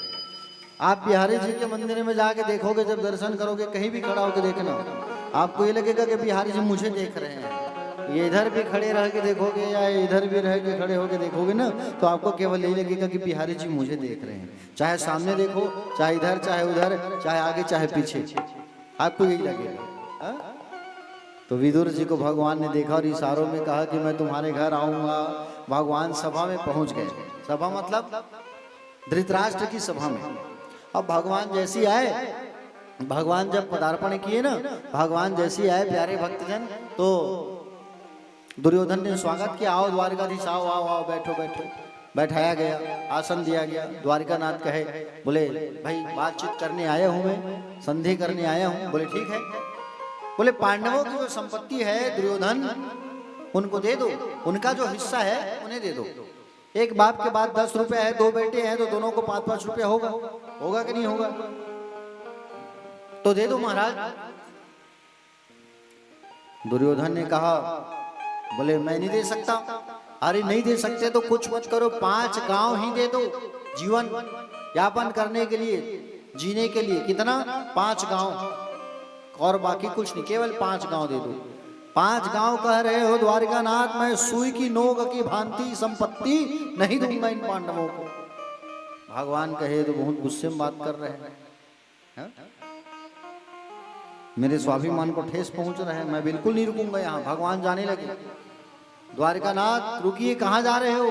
अरे मेरी माँ जो है आपके लिए 56 भोग बना के रखी है, गांधारी। भगवान कहे मेरे पेट में भूख नहीं है और मेरा मन नहीं है। अगर पेट में भूख नहीं है और खिलाने वाले का मन साफ नहीं है तो नहीं खाना चाहिए, मैं नहीं जाऊंगा, मेरा कहीं व्यवस्था और हो गया है। दुर्योधन के मेवा त्यागे साग विदुर घर खाए, सबसे ऊंची प्रेम सगाई। जहां प्रेम नहीं वहां नहीं खाओ, और जहां प्रेम से तुम्हें भाजी भात भी दे रहे हैं तो खा लो भैया। प्यार अगर है तो सब खा लो, है? समझ रहे हो नहीं? भगवान कहाँ गए? विदुर के घर आ रहे हैं। विदुर जी नहीं है घर में, विदुर जी गए हैं जंगल, कुछ व्यवस्था करने, मालूम चल गया है भगवान मेरे घर आएंगे। भगवान पहुंचे, उस समय विदुराइन जो है नहा रही थी। अब भगवान आए, दरवाजा खटखटाए, चाची अंदर से आवाज लगाई, कौन? बोले चाची मैं द्वारिकानाथ, द्वारिकाधीश कृष्णचंद्र। जैसे नाम सुआ कृष्णचंद्र भगवान का दौड़ते चली आई। नहा रही थी, जैसे नहा रही थी उसी स्थिति में दौड़ते दौड़ते भागते भागते आ गई। कौन? विदुराइन आके भगवान को देखने लगी। आहा हा हा हा, भगवान कितना सुंदर स्वरूप है आपका, आहा कितना सुंदर मनमोहक चेहरा है प्रभु तुम्हारा। भगवान ने देखा चाची नहाते नहाते आ गई है, और भगवान अपने दुपट्टा को निकाले और पीला दुपट्टा को निकाल के फेंक दिए। दुपट्टे को निकाल के फेंक दिए, शरीर ढक गया। चाची अंदर नहीं बैठाओगी? आओ कन्हैया, आओ आओ आओ आओ प्रभु आओ। और भगवान को सुंदर अंदर बैठाई। चाचा कहाँ है? बोले चाचा आपके कहीं गए हैं, काका जो है। अच्छा चाची, बोले बड़े जोर से भूख लगी है, कुछ खाने का प्रबंध है? बोले हाँ प्रभु है, चिंता ना करो अभी लाती हूँ। और जय चाची अंदर क्या लेके आई? केला लेके आई। क्या लेके आई? केला। और केला पकड़ी है, भगवान कहे बड़ा सुंदर केला है, चाची के हाथ से खाना है। केला को पकड़ी है, छीलने लगी, गुदा को फेंक दी, छिलका पकड़ा दी। भगवान कहलान भूख तो लगत है, उत्कद ले आए हूँ, खाए पड़ी है। दूसरा केला पकड़े, फिर छिलका छिले, गुदा फेंके, पकड़ा दिए, खाओ पाओ पाओ कन्हैया, पाओ कन्हैया। और भगवान खाई रहे हैं, खाई रहे हैं, खाई रहे हैं, खाई रहे हैं। छिलका खाते खाते इतना छिलका खा लिए भगवान, ओहो 30 से 35 छिलका, बताओ है। 30 से 35 छिलका खा लिए भगवान जो है, हाँ? बताइए, प्रेम में आकर के भगवान जो है 30 से 35 छिलका खा गए, पता ही नहीं चला। उतने में काका आ गए, हैं? उतने में काका आ गए, काका आए उतने में और कहे, है विदुराई क्या खिला रही है तू? हैं? इतने बड़े द्वारकाधीश को छिलका खिला रही है। भगवान कहे, तय चुप रहा चाचा, तय का जान में कतेक स्वाद है छिलका में। भगवान चुप करा दिए, आप चुप रहो, आपको क्या पता, आप भी खा के देखो, पता चल जाएगा कितना स्वाद है। चलो चलो आसन लगाओ, जो भी है, हाँ, जो भी सब्जी उब्जी भात वात दो, जो भी है बना है निकालो, भगवान के लिए आसन लगाया गया। अब भगवान को परोसा गया भाजी की सब्जी, पेज मड़िया और भाजी की सब्जी। अब भगवान कहे, मैं तो जिंदगी में खाया नहीं हूँ, ये सब कैसे खाते हैं पता नहीं मुझे। भगवान मक्खन मिश्री 56 बुक खाने वाले पहुंच गए हैं जंगल। जंगल वाले लोग क्या खाते हैं? जंगल यहाँ मतलब देखो, भाजी फुटू ही सब ज्यादा खाते है नहीं। हाँ, जंगल में जाओ तरह तरह का भाजी। हमारे परिवार वाले भी रहते हैं देवभोग तरफ भाई, तरह तरह की भाजी खाते, जो हम भाजी नहीं जानते वो लोग खाते। हाँ, तो भाजी की सब्जी बनी है और भगवान कहे, हम तो खाए नहीं है कभी, कैसे खाते हैं इसको।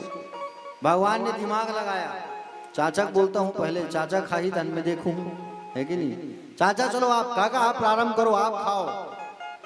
काका कहे, मैं कैसे खा सकता हूँ, पहले आप खाओ। अरे नहीं नहीं नहीं, पहले आप खाओ फिर मैं खाऊंगा। नहीं प्रभु, पहले भोग आपको लगता है फिर हम लोग खाते हैं। नहीं नहीं, मेरा आदेश है, आप खाओ। तब भगवान के कहने पे चाचा जो है उठा के खाने लगे। भगवान के कहने पर काका जो है उठा के पेज को पीने लगे। भगवान ने कहा, अच्छा ये खाने वाला आइटम नहीं है, कहा ये पीने वाला है। तो उसको भगवान जो है सुंदर उठा के पीने लगे, पेज को, मड़िया को और भाजी को उठा उठा के खाने लगे भगवान। अब काका का तो खत्म नहीं हुआ है, भतीजा खत्म हो गया, चाची और लेके आओ। चाची बेचारी लेने गई, परोसती है, फिर एक बार में उठा के भगवान सटासन कटाकट अंदर कर दिए। काका खत्म नहीं हुए, भतीजा खत्म हो गए, और लेके आओ ना चाची। अब रहे तिलत परोस बिचारी, जटकर इस परोस दिस है, संकोच में आ गई वो। जाके अंदर देखती है तो पूरा कढ़ाई ज्यों का त्यों भरा, ज्यों का त्यों पूरा कढ़ाई भरा हुआ है प्यारे। बोले भक्तवत्सल भगवान की जय। भगवान जो है भाजी की सब्जी खाए हैं प्रेम में आकर के, प्रेम से प्यारे। इसलिए भगवान कन्हैया जो है द्वारकाधीश नाथ जब संसार को छोड़ करके गए, और संसार को छोड़ करके जब भगवान गए हैं तो किसी को याद नहीं किया भगवान ने, केवल और केवल किसको याद किया है भगवान ने? विदुर को याद किया, विदुर विदुराई को। और भगवान उद्धव से कहे थे, उद्धव तुम मेरे विदुर से मुलाकात करना और उन्हें भागवत उपदेश सीखने के लिए, सुनने के लिए कहाँ भेजना? मैत्रेय ऋषि, मैत्रेय नाम के ऋषि, उनके बाद भेजना। तो उद्धव जी जो है भगवान के जाने के बाद उद्धव जी बद्री आश्रम की ओर आने लगे और वहां उनकी मुलाकात हुई विदुर से। विदुर और उद्धव देखो भगवान के दोनों प्रिय हैं, एक ज्ञानी है, उद्धव ज्ञानी है और एक नीतिज्ञ है।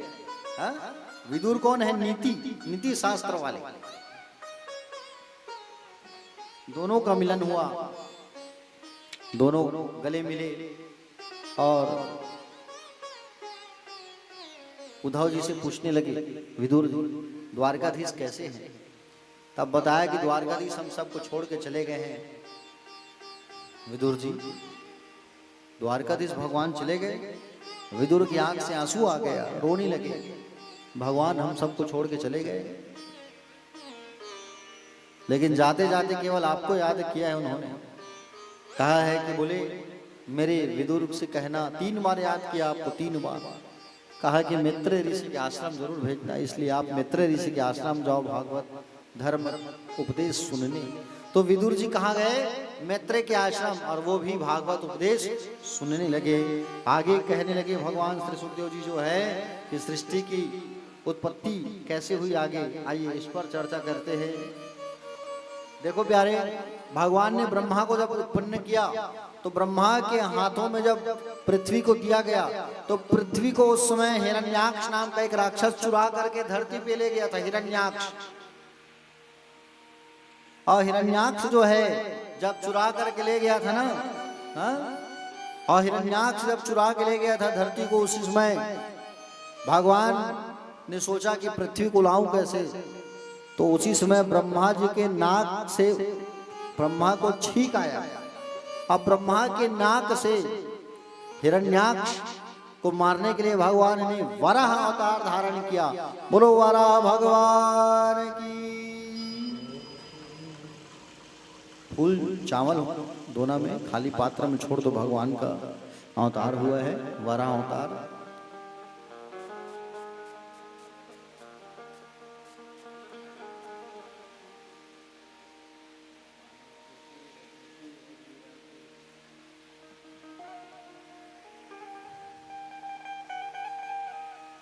तो भगवान जो है वराह अवतार धारण किए ब्रह्मा की नाक से, कहां से? ब्रह्मा की नासिका से भगवान की उत्पत्ति हुई। और भगवान चले गए कहां? भगवान चले आए हिरण्याक्ष के पास। हिरण्याक्ष से कहा, है हिरण्याक्ष पृथ्वी को दे मुझे। उसने कहा कि बोले युद्ध करना होगा, और युद्ध करोगे तभी मिलेगा, ऐसे नहीं मिलेगा। बोले अच्छा, हाँ ठीक। तो हिरण्याक्ष और वराह भगवान का युद्ध हुआ, मल युद्ध हुआ, पकड़े हाथ भगवान, युद्ध होने लगा। युद्ध करते करते करते करते भगवान मारे उसे, और अपने दांतों से फाड़ दिए उसे, हिरण्याक्ष को। और हिरण्याक्ष को मार करके भगवान पृथ्वी को ऊपर लेकर के आने लगे, दांत में रख करके। देखे हो नहीं वराह भगवान का फोटो तो कभी देखे हो? जंगल में होते थे ना, लगते लगे थे बरहा, अवेती बरते दिल न सुरग थे, है कि नहीं? जंगल में रहते थे कर दांत रहते दाई हो, खेत खार में अक्सर आते, यहू को याद हो दांत हो, दांत बरा है बरहा नहीं आए, खेत खार में अक्सर आते, चार भाटा को आते। तो पृथ्वी को लेकर के जैसे आ रहे थे भगवान, तो पृथ्वी मैया हिल रही थी, दांत में रख के ला रहे थे तो हिल रही थी। भगवान श्वास ले रहे थे, श्वास को ग्रहण करते गई, और पृथ्वी मैया गर्भवती हो गई। उनसे भगवान से एक बेटा हुआ जिसका नाम पड़ा मंगल भौम, ठीक है? भौम जो उत्पन्न हुआ वो मंगल कहलाया, पृथ्वी मैया का बेटा है मंगल। इसलिए मंगलवार के दिन धरती को नहीं खोदना चाहिए, पाप लगता है, दोष लगता है, ठीक है? हाँ, मंगलवार के दिन बोर की खुदाई मत करो, हल मत चलाओ, पौधा मत लगाओ, मकान के लिए नींव मत खोदो, चुलमाटी मत जाओ, समझ रहे हो नहीं? हाँ, भूमि पूजन मत करो,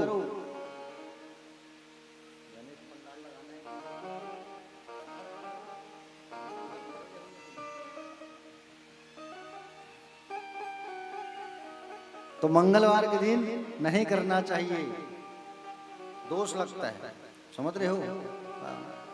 बोले भक्तवत्सल भगवान की। तो भगवान जो है पृथ्वी मैया को जब लेके आ रहे थे, पृथ्वी को अहंकार आ गया, भगवान मुझे लेके आ रहे हैं, मेरे बिना कुछ नहीं हो सकता, ऐसा कहते। भगवान लेके गए कहाँ? वृंदावन। पृथ्वी को चल, तेरे आने से मैंने पहले ही सब चीज बना के रख दिया है, ला के दिखाए वृंदावन धाम को। पृथ्वी जो है, पृथ्वी का अहंकार टूट गया, हरा भरा पेड़ पौधा सब दिखाया, पृथ्वी जो है दंग रह गई। और पृथ्वी को ला करके ब्रह्मा को सौंपा गया। ब्रह्मा जी को कहा कि अब आप सृष्टि के निर्माण कार्य को आगे बढ़ाओ। और जब कहा गया तो प्यारे भक्तजन उसी समय ब्रह्मा जी के शरीर से दाएं भाग से एक पुरुष और बाएं भाग से कन्या जन्म लेती है। जो कन्या जन्म ली उसका नाम था शत्रुपा और मनुष्य जो जन्म लिया उसका नाम था मनु। तो मनु और शत्रुपा का परस्पर विवाह कराया गया और मनु और शत्रुपा को आदेश किया गया कि आप क्या करो, सृष्टि निर्माण कार्य को आप आगे बढ़ाओ। तो मनु और शत्रुपा मैथ्यून पद्धति से सृष्टि निर्माण कार्य को आगे बढ़ाए। मनु शत्रुपा के 2 पुत्र हुए और 3 बेटियां। बेटा कौन कौन से हुए? उत्तानपाद और प्रियव्रत। और 3 कन्या हुए। कौन कौन? आकुति, देवहूति और प्रसूति। ठीक है, 3 बेटी और 2 बेटा। आज बेटियों की कथा सुनेंगे आज, और कल बेटों की कथा सुनेंगे। ठीक है। हाँ, आकुति का जो विवाह हुआ है वो रुचि प्रजापति के साथ हुआ और देवहूति का विवाह हुआ किसके साथ? कर्दम ऋषि के साथ। प्रसूति का विवाह हुआ है दक्ष प्रजापति के साथ। एक के घर में भगवान यज्ञ का आगमन हुआ, एक के घर में कपिल भगवान का आगमन हुआ और एक के घर पर मां जगदम्बा का आगमन हुआ, सती का। तो बोले कर्दम जी महाराज की कथा सुनाइए प्रभु, कपिल भगवान के अवतार की कथा। तो कहे सुनो। कर्दम नाम के एक ऋषि थे। करदम जो अपने इंद्रियों का दमन कर ले वो होता है करदम। करदम ऋषि जो है खूब तपस्या किए, खूब तपस्या। भगवान श्रीमन नारायण भगवान प्रकट हो गए और श्रीमन नारायण भगवान प्रकट होकर के कहे मांगो करदम, क्या मांगना है? करदम ने कहा प्रभु एक स्त्री दे दो, नारी दे दो। जब नारी की मांग किया तो उसी समय भगवान श्रीमन नारायण की आंख से एक बूंद आंसू टपक गया और एक बूंद आंसू जो टपका वो तालाब बन गया। तालाब कल कलश यात्रा में गए थे नहीं, तालाब देखे हो नहीं, वैसी तालाब बन गया। बिंदुसार सरोवर नाम था उसका। उस जल की एक खासियत थी कि जल को छूने से वैराग्य आ जाता था। समझ रहे हो नहीं? हाँ। भगवान ने कहा 3 दिन बाद मनु महाराज जो है अपनी बेटी के लेके आएंगे, उससे शादी कर लेना। लेकिन तुमने नारी क्यों मांगा करदम? इतना साल तपस्या किए हो, कुछ और मांग लेते। तब कहा प्रभु मैं नारी इसलिए मांगा हूं क्योंकि उस नारी से मैं आपके जैसा पुत्र चाहता हूं। आप मेरे घर पुत्र बन करके आओ, इसलिए मैं नारी की मांग कर रहा हूं। कहे बोले ठीक है जाओ, दिया। नारद जी आए मनु जी महाराज के पास और आके रिश्ता लेके आए। करदम ऋषि का बात बन गई। करदम ऋषि के पास जा रहे हैं कौन? मनु महाराज अपनी बेटी और पत्नी को लेके। करदम महाराज आश्रम में जो जाला वाला धूल धक्कड़ लगा था सबको झाड़ू पोछा करने लगे, साफ करने लगे। कन्या वाले आने वाले हैं। मनु महाराज, मनु शत्रुपा और उनकी बेटी देवहूति कहाँ गए? करदम के आश्रम। और करदम ऋषि के आश्रम जब गए तो करदम ऋषि के आश्रम जब गए प्यारे भक्तजन, और जैसे ही करदम ऋषि के आश्रम जब गए तब वहां 3 आसन लगा करके रखे थे। कितना आसन? 3 आसन। किसके किसके लिए? होने वाले ससुर के लिए, सास के लिए और पत्नी के लिए। 3 आसन, 3 आसन लगा के रखे हैं। करदम महाराज कहे अगर आसन में मेरी होने वाली पत्नी बैठ गई तो मैं उससे शादी नहीं करूंगा। शर्त देखो आप, आसन जो रखे हैं लगा के, अगर उसमें मेरी होने वाली पत्नी अगर बैठ गई तो मैं उससे शादी नहीं करूंगा। अजब गजब शर्त है भाई, बताइए आप, है कि नहीं? करदम जी महाराज 3 आसन लगा के रखे हैं। आए तीनों देवियां और तीनों देवी 2 देव और सुंदर। करदम महाराज के घर में जैसे मनु महाराज आए और दोनों देवियां आई, देवहूति और शत्रुपा। स्वागत किया करदम ऋषि ने, आओ आओ स्वागत है महाराज। मनु महाराज बैठ गए, शत्रुपा देवी बैठ गई। अब देवहूति मैया सोचने लगी आसन मेरे लिए भी रखा है लेकिन मैं कैसे बैठूं माता पिता के सामने? भाई उनके सामने कैसे बैठूं? होने वाले पति हैं, मान सम्मान करना होगा। माता पिता हैं, मान सम्मान करना होगा। सौभाग्यवती माताओं को अपने पति के सामने ऊंचे स्थान पे नहीं बैठना चाहिए। माता पिता हैं, सास ससुर, तो उनके सामने कुर्सी में नहीं बैठना चाहिए, ठीक है। लेकिन आजकल तो उल्टा है? सास ससुर मन बेचारा मन खड़े है, बहू बैठे कुर्सी में लात तान के, है कि नहीं। पतिदेव अगर हैं सामने तो पतिदेव अगर खड़े हैं तो पत्नी आराम से बैठी है, हैं? पति जब खड़े रहे तो पत्नी को बैठना नहीं चाहिए, पत्नी भी खड़े रहना चाहिए। हाँ, ये पतिव्रत नियम के अंदर आता है बात जो है।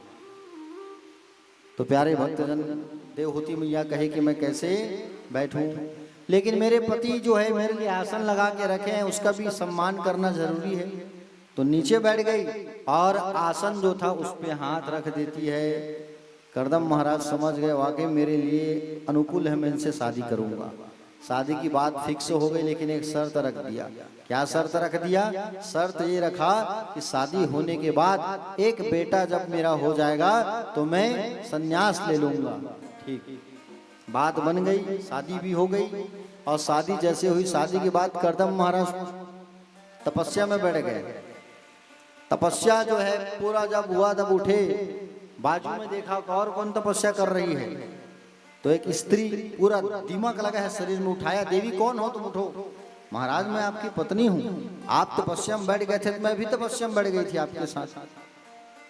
दोनों गए बिंदुसार सरोवर में स्नान किए तो 25-25 वर्ष के युवक और युवती बन गए। और 25-25 वर्ष के युवक और युवती बने और प्यारे भक्तजन सुंदर विमान आया और उस विमान में बैठ करके सुंदर भ्रमण करने लगे। अपनी शक्ति से करदम ऋषि विमान मंगाए, विमान में बैठ करके भ्रमण करने लगे। कौन?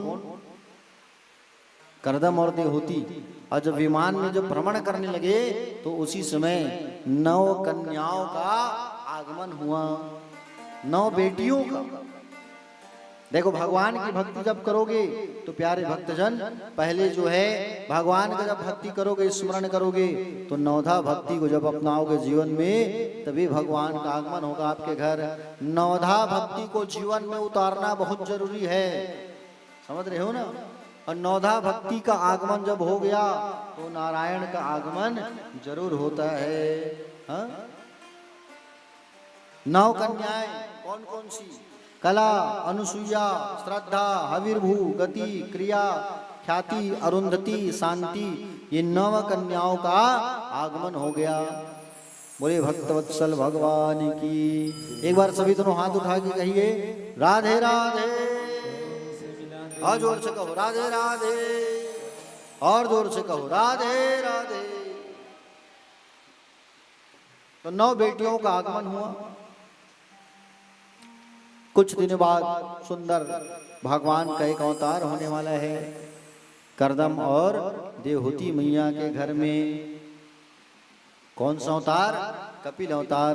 भगवान श्रीमन नारायण का अवतार होता है कपिल का। बोलो कपिल नारायण भगवान की जय। कपिल भगवान का आगमन हुआ। करदम महाराज सोचे अब मेरा बेटा हो गया, मैं सब छोड़ के चल देता हूँ। पत्नी कही कैसे भाग रहे हो, बेटी 9 है, 9 बेटी का बिहाव करना होगा, शादी करना होगा, शादी से कैसे भाग सकते हो आप। तो ब्रह्मा जी महाराज अपने 9 बेटों को ला करके सौंपे, 9 बेटों को, ठीक है। तो 9 बेटे कौन कौन से? कला का शादी हुआ मरीचि के साथ, अत्रि का शादी हुआ अनुसुईया के साथ, अंगिरा का विवाह हुआ श्रद्धा के साथ, पुलत्स का विवाह हुआ हविर्भू के साथ, पुला की शादी हुई गति के साथ, क्रतु का क्रिया के साथ, अथर्वा का शांति के साथ, वशिष्ठ का अरुंधति के साथ, भृगु का ख्याति के साथ। 9 बेटियों का शादी हो गया और करदम महाराज घर छोड़ करके चले गए। देवहूति मैया अपने पुत्र कपिल के सामने बैठ करके ज्ञान की बातें पूछने लगे, सुनने लगे। 8 अध्यायों में भगवान कपिल ने माया को ज्ञान की बातें बताई हैं, जिसे कपिल गीता कहते हैं। भागवत में 8 अध्याय अष्टांग योग। माँ ने पूछा बेटा मेरे जीवन में पूर्णता कब आएगी? तो कहे तुम्हारे जीवन में पूर्णता तब आएगी जब आपका संबंध पूर्ण से जुड़ जाएगा। अब पूर्ण कौन है? केवल परमात्मा है। उनसे रिश्ता जोड़ लोगे तो आपका जीवन सफल हो जाएगा। कहे आनंद कैसे मिलेगा बेटा मुझे? तो आनंद जो है ना ही किसी जड़ में है ना ही चेतन में, आनंद तो आपके अंदर है माँ।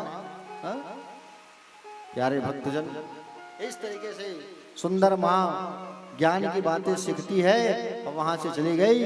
कपिल भगवान भी वहां से गए, सागर में जाके बैठे तो वो स्थान कहलाया गंगा सागर। मकर संक्रांति पर आज भी वहां मेला लगता है। मकर संक्रांति पर बोलो भक्तवत्सल भगवान की जय, बाके बिहारी लाल की जय। कपिल भगवान की एक बहन थी जिसका नाम है अनुसुईया। क्या नाम है? अनुसुईया। आइए इनकी कथा सुनते हैं। अनुसुईया मैया की, जिनका विवाह अत्रि मुनि के साथ में हुआ था। बहुत बड़ी पतिव्रता नारी थी अनुसुईया मैया, महान नारी अनुसुईया। प्यारे भक्तजन, अनुसुईया मैया इतनी बड़ी पतिव्रता नारी थी। नाम सुने हो आप लोग अनुसुईया का? कितने लोग सुने हो अनुसुईया मैया का नाम? बहुत बढ़िया। पतिव्रता नारी अनुसुईया। कुछ कुछ माताओं का नाम लेने से पति के ऊपर संकट नहीं आता, याद रखना। ठीक है, बताऊं नाम? कुछ कुछ नाम मैं बोल रहा हूं, उसको रोज बोला करो आप, तो पति के ऊपर कोई संकट नहीं आएगा। पहला अनुसुईया, दूसरा द्रौपदी, तीसरा सावित्री और चौथा मंदोदरी। ये चार माताओं का नाम सुबह उठ करके आप पूजा करते करते लो और कहो कि हे माता, आप जो है मेरे पति को आप जो है स्वस्थ रखे, मस्त रहे, मेरी सुहाग की लंबी आयु हो, ऐसा कहोगे। क्योंकि ये चारों पतिव्रता नारी थी, मंदोदरी, अनुसुईया, सावित्री और द्रौपदी। इन चारों का नाम अगर आप रोज लोगे तो आपके पति के ऊपर कोई संकट कभी नहीं आ सकता, याद रखना। रोज लोगे तो 11 बार लेना है नाम। फिर से बता रहा हूं, सुनो। सावित्री, द्रौपदी, अनुसुईया और मंदोदरी। ठीक है? हाँ। प्यारे भक्तजन,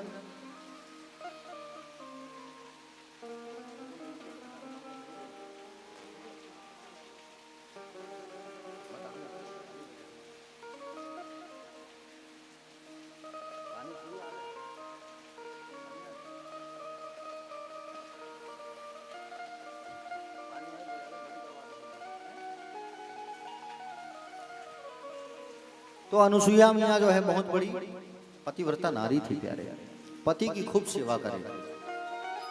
आप लोग पति की सेवा करते हो? कितने लोग पति की सेवा करते हो? हाथ उठाओ।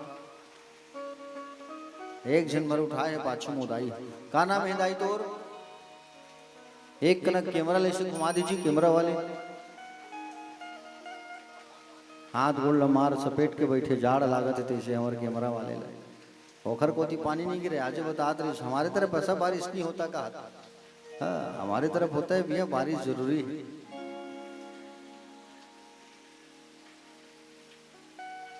हाँ, क्या नाम है माता जी आपका?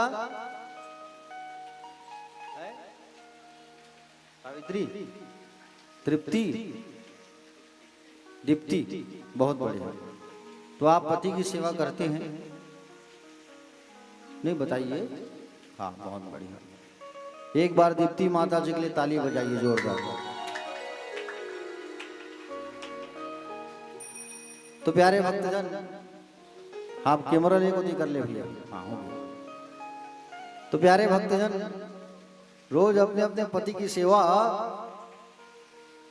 जरूर करना चाहिए।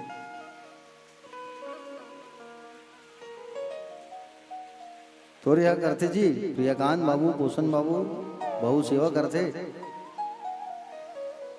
गुरु जी मत देखे कि लोग आ खासा थे, वो हमें देख रहे हो तिरछी नजर। नहीं बताया इसका तोरे यहाँ बहु बहुत सेवा करते गुरुजी ऐसे की बहुत बड़ी है किस्मत वाला बाबू थे हैं वैष्णव बहु मिली तो नहीं। हाँ प्यारे भक्तजन, पति की सेवा रोज करना चाहिए। पति जब तक भोजन नहीं किए हैं तब तक भोजन नहीं करना चाहिए। पति अगर घर पर नहीं है तो माताओं को श्रृंगार करके बाहर नहीं जाना चाहिए। पति जब घर पे है तभी श्रृंगार करना चाहिए।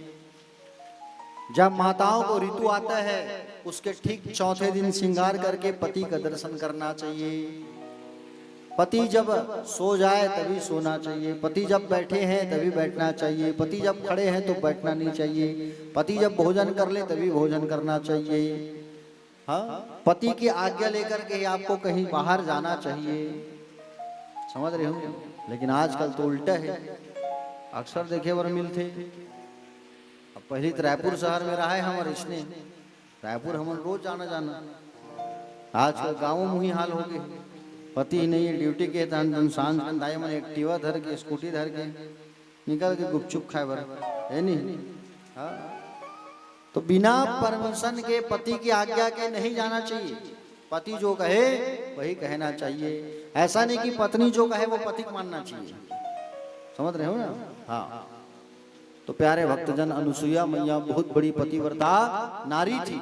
एक बार नारद जी बैठे उनके पास और सत्संग करने लगे। सत्संग की चर्चा होने लगी। सत्संग करने के बाद जब नारद जी गए कहाँ? पार्वती मैया के पास, कैलाश। कैलाश पर कौन रहते हैं? भगवान शंकर रहते कि नहीं रहते? हाँ। कैलाश पर गए और जाने के बाद पार्वती मैया लड्डू का प्रसाद देती है नारद जी को। तो कहे बोले नहीं खाना है। मैया बोले स्वाद नहीं है, मैं अभी लड्डू खा के आया हूँ, बड़ा टेस्टी लड्डू। कहाँ से जी? अरे अनुसुईया मैया के घर से। अच्छा, बहुत अच्छा बनाई थी। बोली बहुत सुंदर प्रसाद खा के आया हूँ लड्डू का। कौन है ये अनुसुईया नारद जी? अरे महान नारी है, पतिव्रता, सती नारी। अच्छा, अब वहां चले गए नारद जी। कहाँ गए? वैकुंठ, नारायण के दर्शन करने। और नारायण भगवान के दर्शन करने गए हैं। माँ पैर दबा रही है, पैर दबा रही है मैया जो है। मैया बोले आपके हाथों में भाव नहीं है, सेवा आप अच्छा से नहीं करते। सेवा करना है, सेवा देखना है तो अनुसुईया का देखो आप। अच्छा, कौन है नारद? अनुसुईया, अत्रि की पत्नी, महान नारी। अच्छा, अब तीनों के पास जाके कह दिया, ब्रह्माणी, सरस्वती, ब्रह्माणी के पास, पार्वती और लक्ष्मी के पास। तीनों देवी अपने अपने पतियों के पास आके कहे, क्या कहे कि बोले जाओ उस महान नारी का परीक्षा लेकर के आओ। कितनी बड़ी नारी है उसकी आप लोग परीक्षा लेके आओ, जाओ एक बार। तो परीक्षा लेने के लिए भेज दिया। तीनों देवताओं ने कहा कि बोले हम परीक्षा नहीं लेंगे, मत लो परीक्षा। तो कहे नहीं माना इन्होंने। और जब ये लोग नहीं माने प्यारे भक्तजन, तो कहने लगे अगर नहीं जाओगे तो भांग नहीं बनाऊंगी मैं।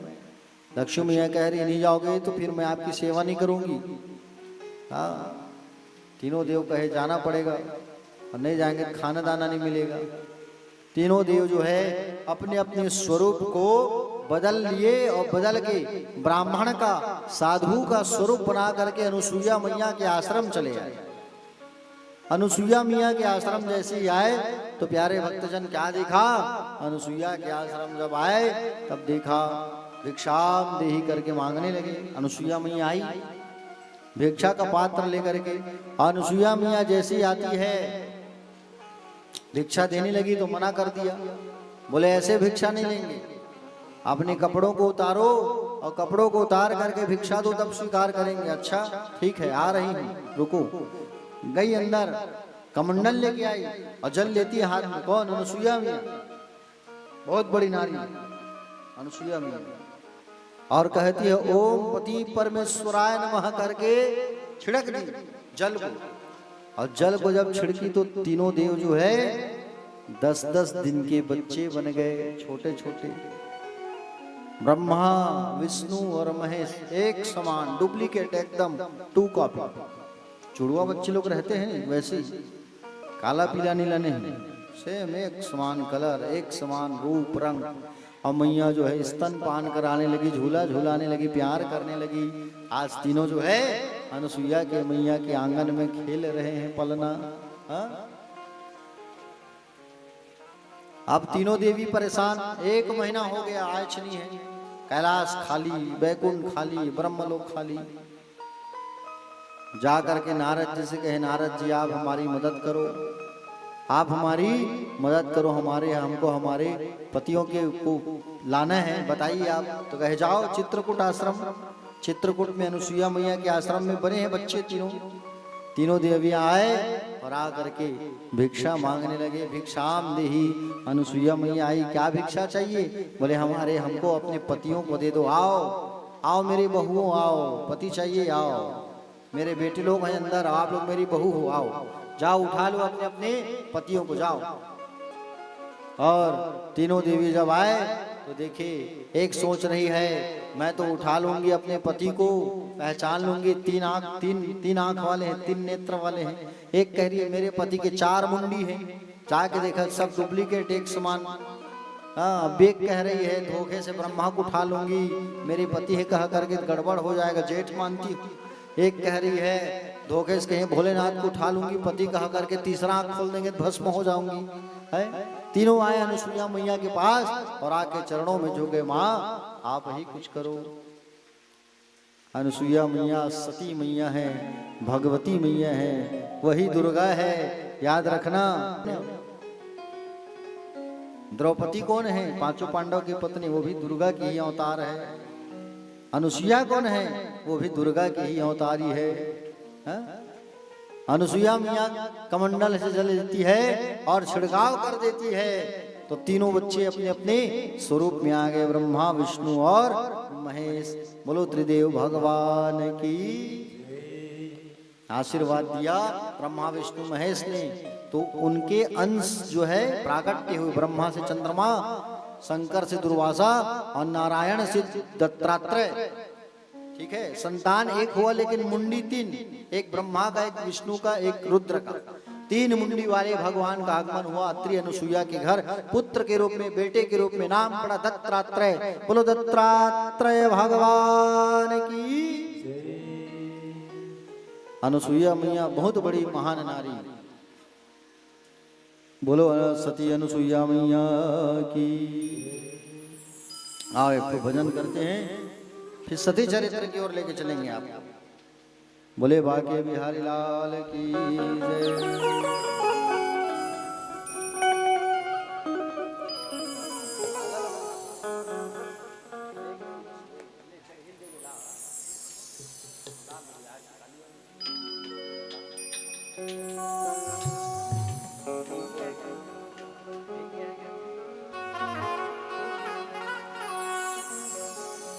आओ चलो चल मैया सती अनुसुईया के एक ऐसे भजन जिनला पहले के सियान गावे वाला आज भी कोई जगह सुने ला मिलते, लेकिन ऐसे गीत मन आनंद आ गए तेकर से हम फिर से और चालू कर रहा था। जे जगह जाता वो जगह गा के आता, बढ़िया ताली बजा के साथ बहू समझ आई तो गुनगुना हूँ अवगा हुआ। कबर की भजन है, एकदम सुने सुनाने वाला है, शब्द भी बहुत बड़े प्यारा है।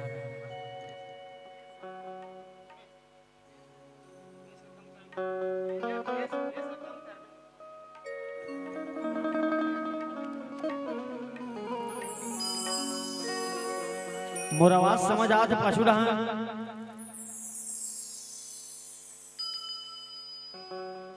मोर आवाज समझ आज पाछू रहा नहीं। तुमन देख थो टुकुर टुकुर त मोर जी होते भुकुर भुकुर। चलो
सुन संगवारी तोला सुनाओ नारी की महिमा अवै अपार काला बताओ मैं नारी महिमा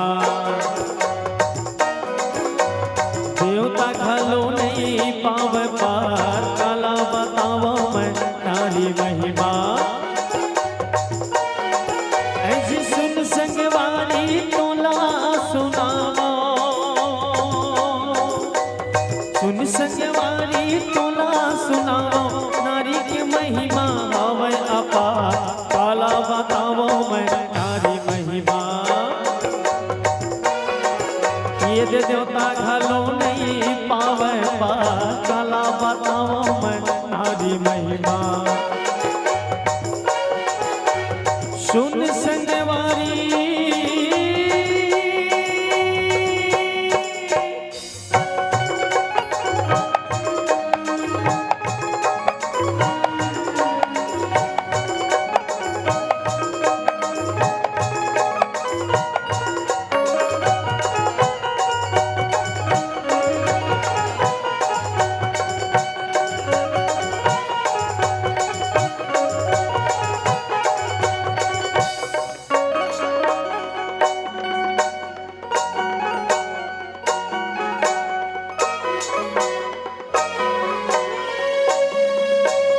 एक नारी है रत्नावली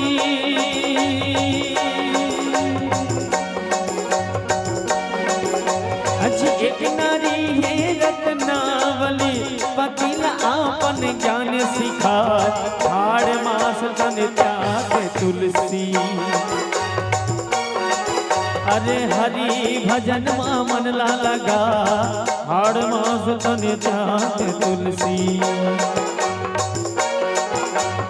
एक नारी है रत्नावली अजी एक नारी है रत्नावली पतिल आपन ज्ञान सखा हाड़ मास तन त्याग तुलसी अरे हरि भजन मा मन ला लगा हाड़ मास तन त्याग तुलसी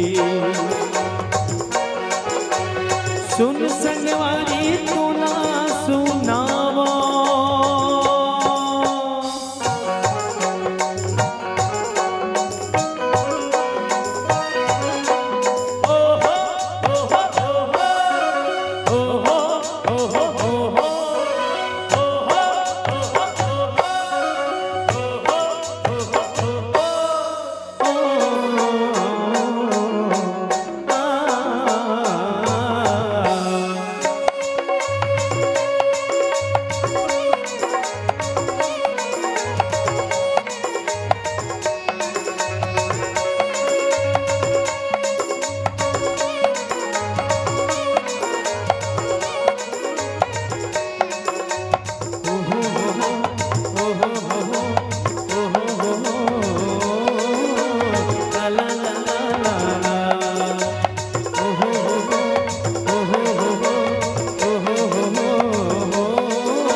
सुइया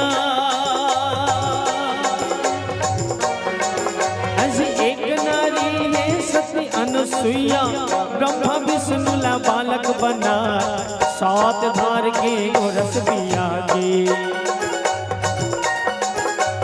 सात धार के गोरस पिया लक्ष्मी गुमाला बहू बना सात धार के गोरस पिया के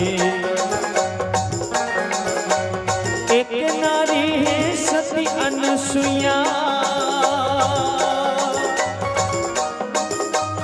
एक नारी है सती अनुसुईया ब्रह्मा विष्णु ला बालक बना सात धार के गोरस पिया के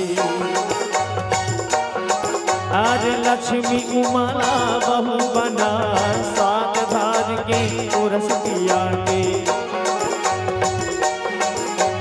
काला बताओ मैं नारी महिमा देवता घलो नहीं पावे पा काला बताओ मैं नारी महिमा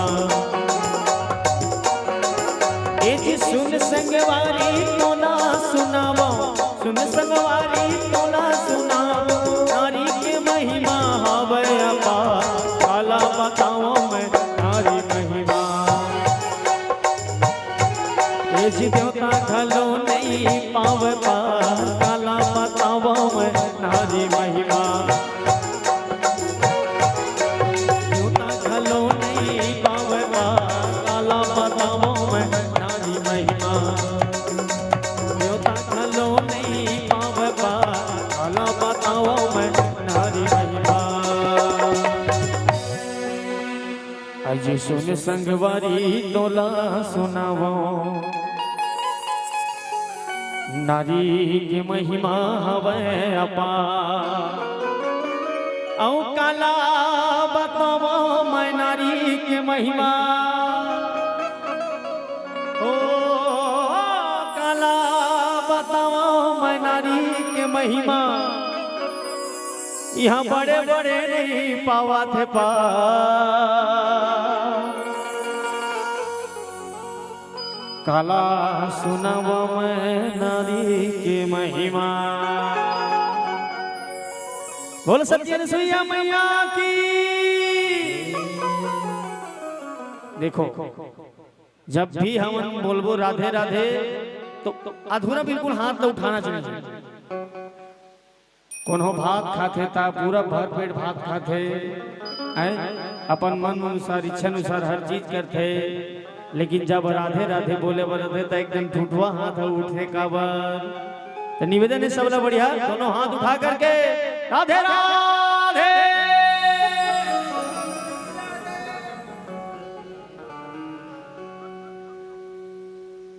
हाथ तो सभी लोग उठाए हो, लेकिन आवाज किसी के मुंह से नहीं आ रहा है। आज शनिचर उपास थोड़ी हो, नहीं हो ना।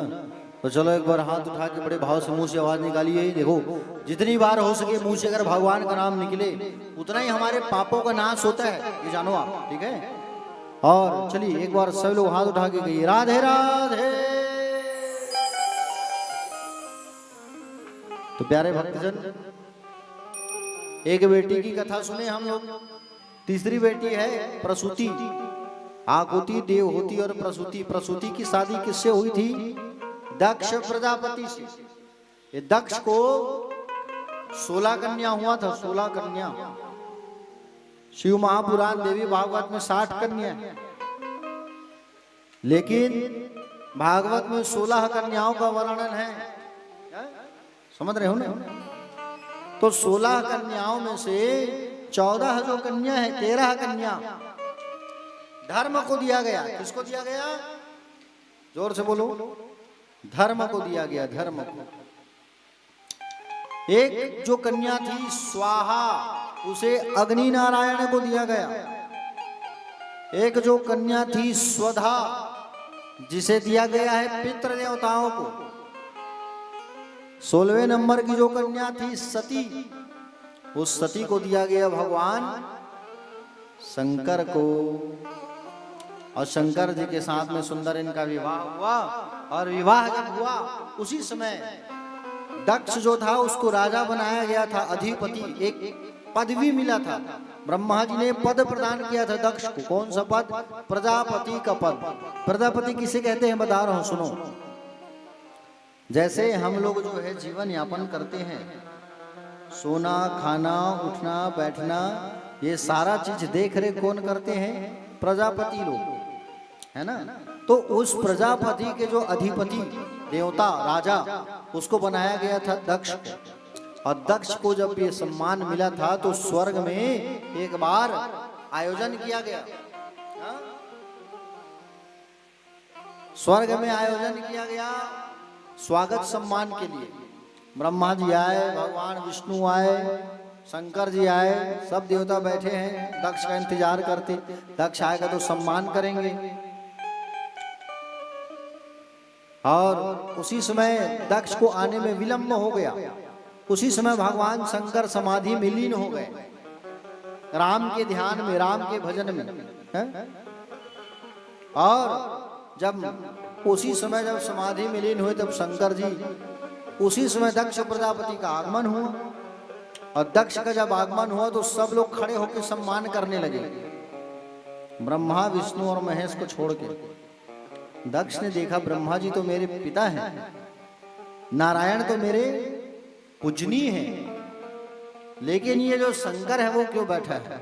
वो तो मेरा दामाद है, छोटा दामाद, और मेरा दामाद है फिर भी ये मेरा सम्मान नहीं कर रहा है, बैठा है। मूढ़मती जो है श्राप दे दिया कि आज से शंकर को किसी भी यज्ञ में स्थान मत देना। आज के बाद शंकर जी के बाजू में बैठे थे, शंकर जी की सवारी कौन है? बोलो, नंदी जी। नंदी जी ने श्राप दे दिया दक्ष को, जात अहंकार भरी नजरों से देख रहा है, ये तेरा गर्दन अलग हो जाए मैं श्राप देता हूं। तुझे बकरे का मुंडी लगेगा, जा मेरा श्राप है बकरे का मुंडी। और भृगु ने श्राप दिया कि शिव के जितने गण हैं सब पाखंडी हो जाओ। शिव गणों ने श्राप दे दिया तुम्हारे जैसे चाटुकर ब्राह्मण भिखमंगे हो जाए, जाओ।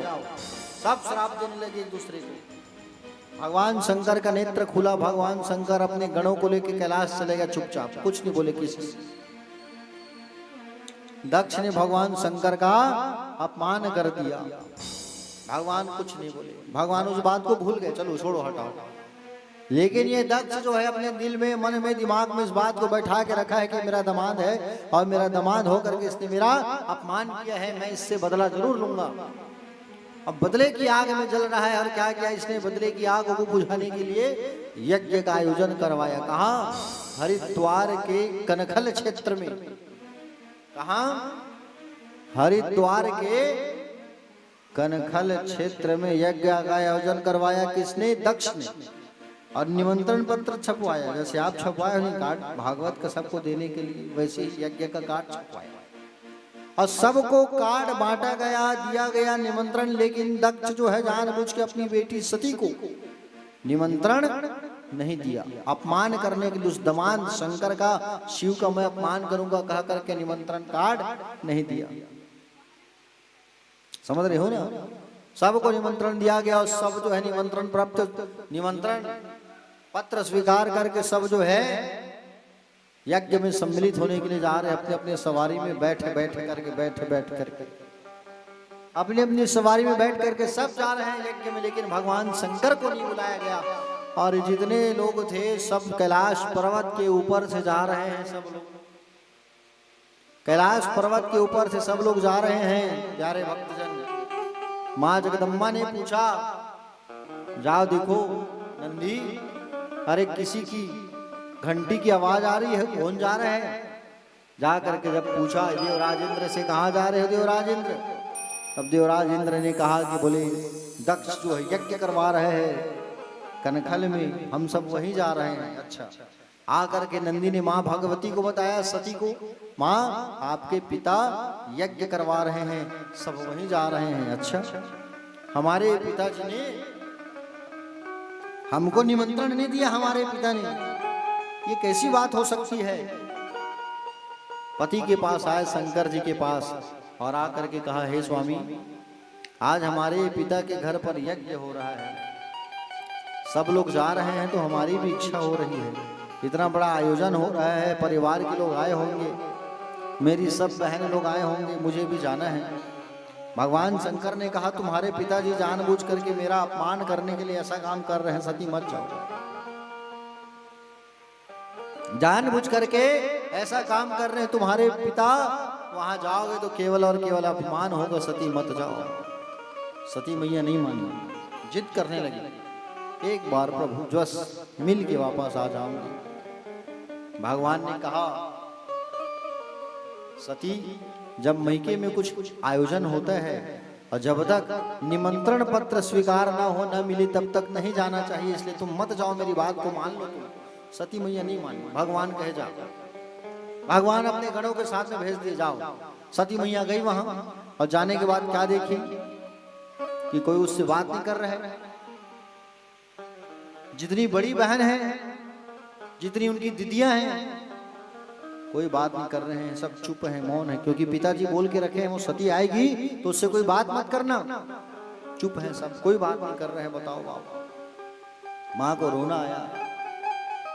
माँ के पास आई, अपनी मैया के पास आती है, मैया को गले लगा करके रोने लगी। माँ आज मेरा खूब अपमान हो रहा है, मैं क्यों आई, ऐसा लग रहा है मुझे।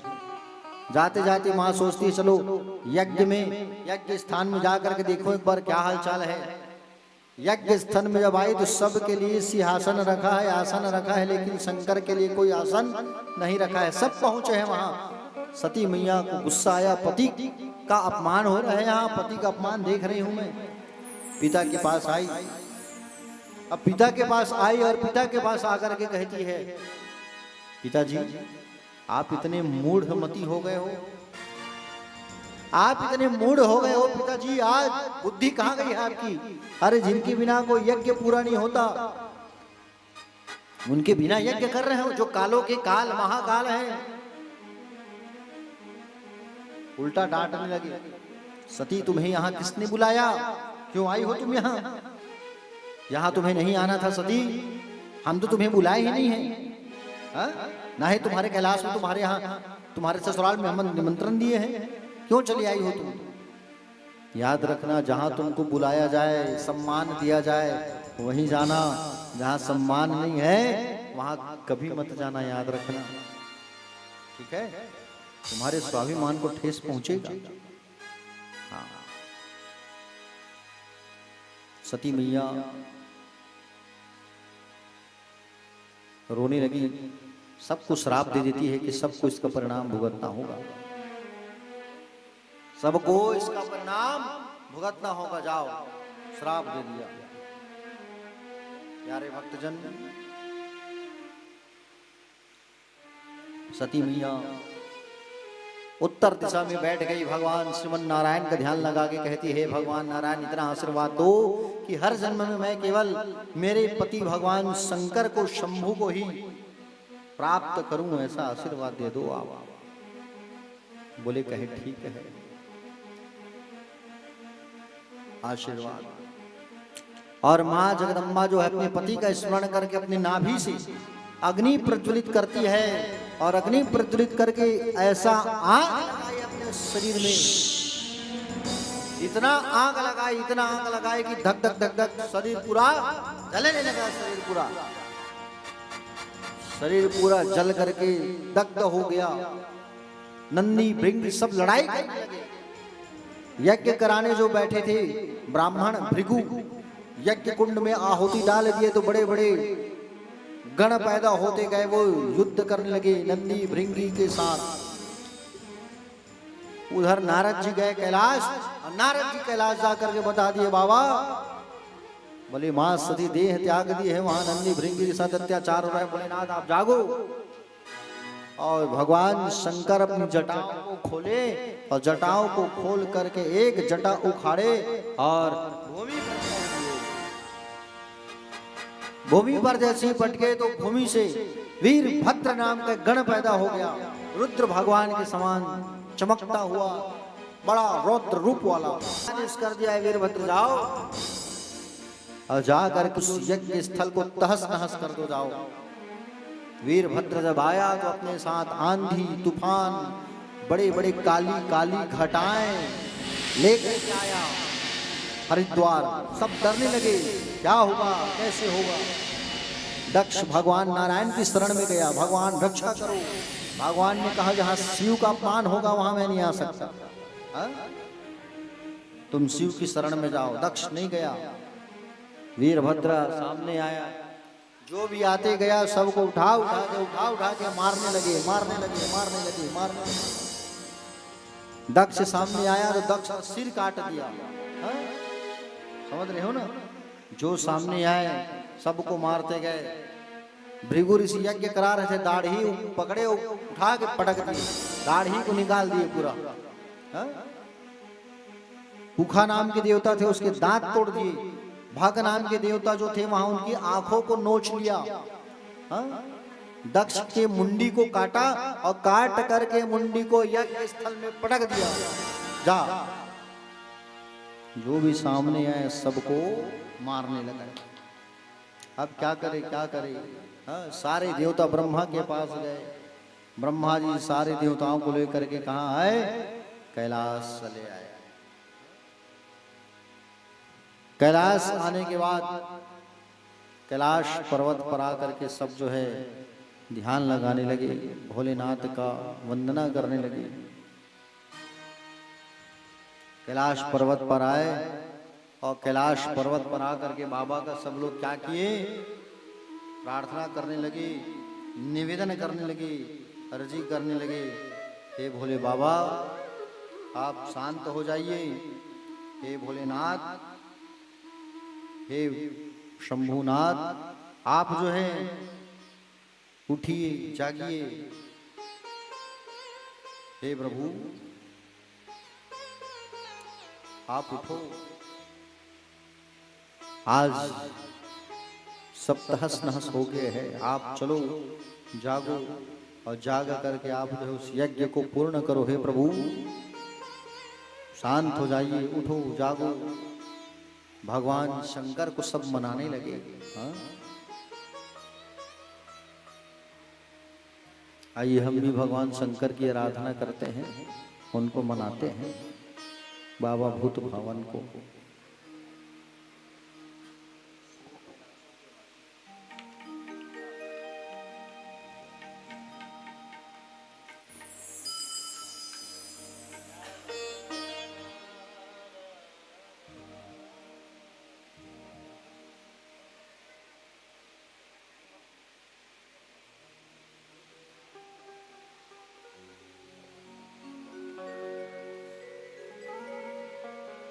शिव कैलासों के वासी, धौले धारों के राजा, शंकर संकट हरना।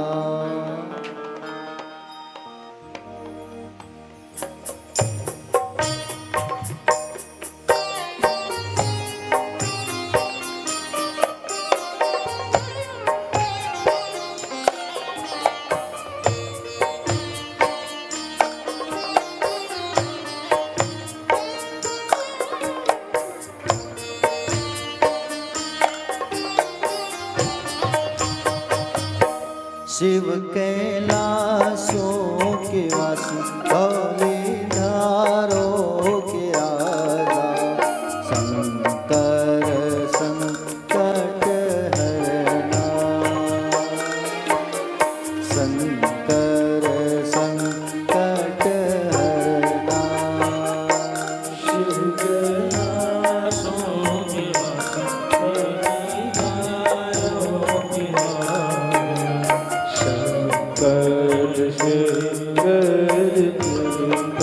ओ भोले बाबा संकट संकट हरना।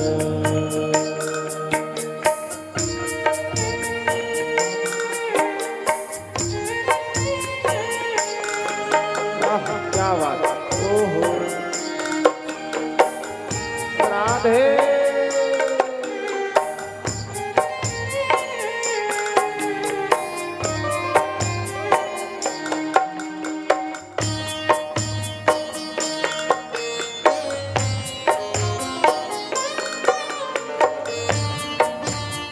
सभी लोग गाइए, बड़ा प्यारा भजन है भगवान भोलेनाथ का।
शिव कैलाशों के वासी गौरी के राजा शंकर संकट हरना ओ भोले बाबा संकट संकट हरता शिव कैलाशों के वासी भोले भालों के राजा संकट संकट हरता ओ भोले बाबा संकट संकट हरता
बेल की पत्तियां भांग धतूरा बेल की पत्तियां भांग धतूरा बेल की पत्तियां भांग धतूरा बेल की पत्तियां भांग धतूरा शिव जी के मन को लुभाए ओ भोले बाबा शिव जी के मन को ये भाए शिव कैलाशों के वासी कौले धारों के राजा शंकर संकट हरना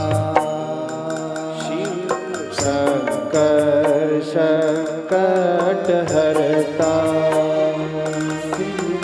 लाशों के वासी भोले राजों के राजा शंकर संकट हरता शंकर संकट हरता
संकट हरता शिव कैलाशों के वासी भोले वारों के हरता संकट संकट हरता ओ भोले बाबा संकट संकट हरता ओ भोले बाबा संकट संकट हरता संकट संकट हरता संकट संकट हरता संकट संकट हरता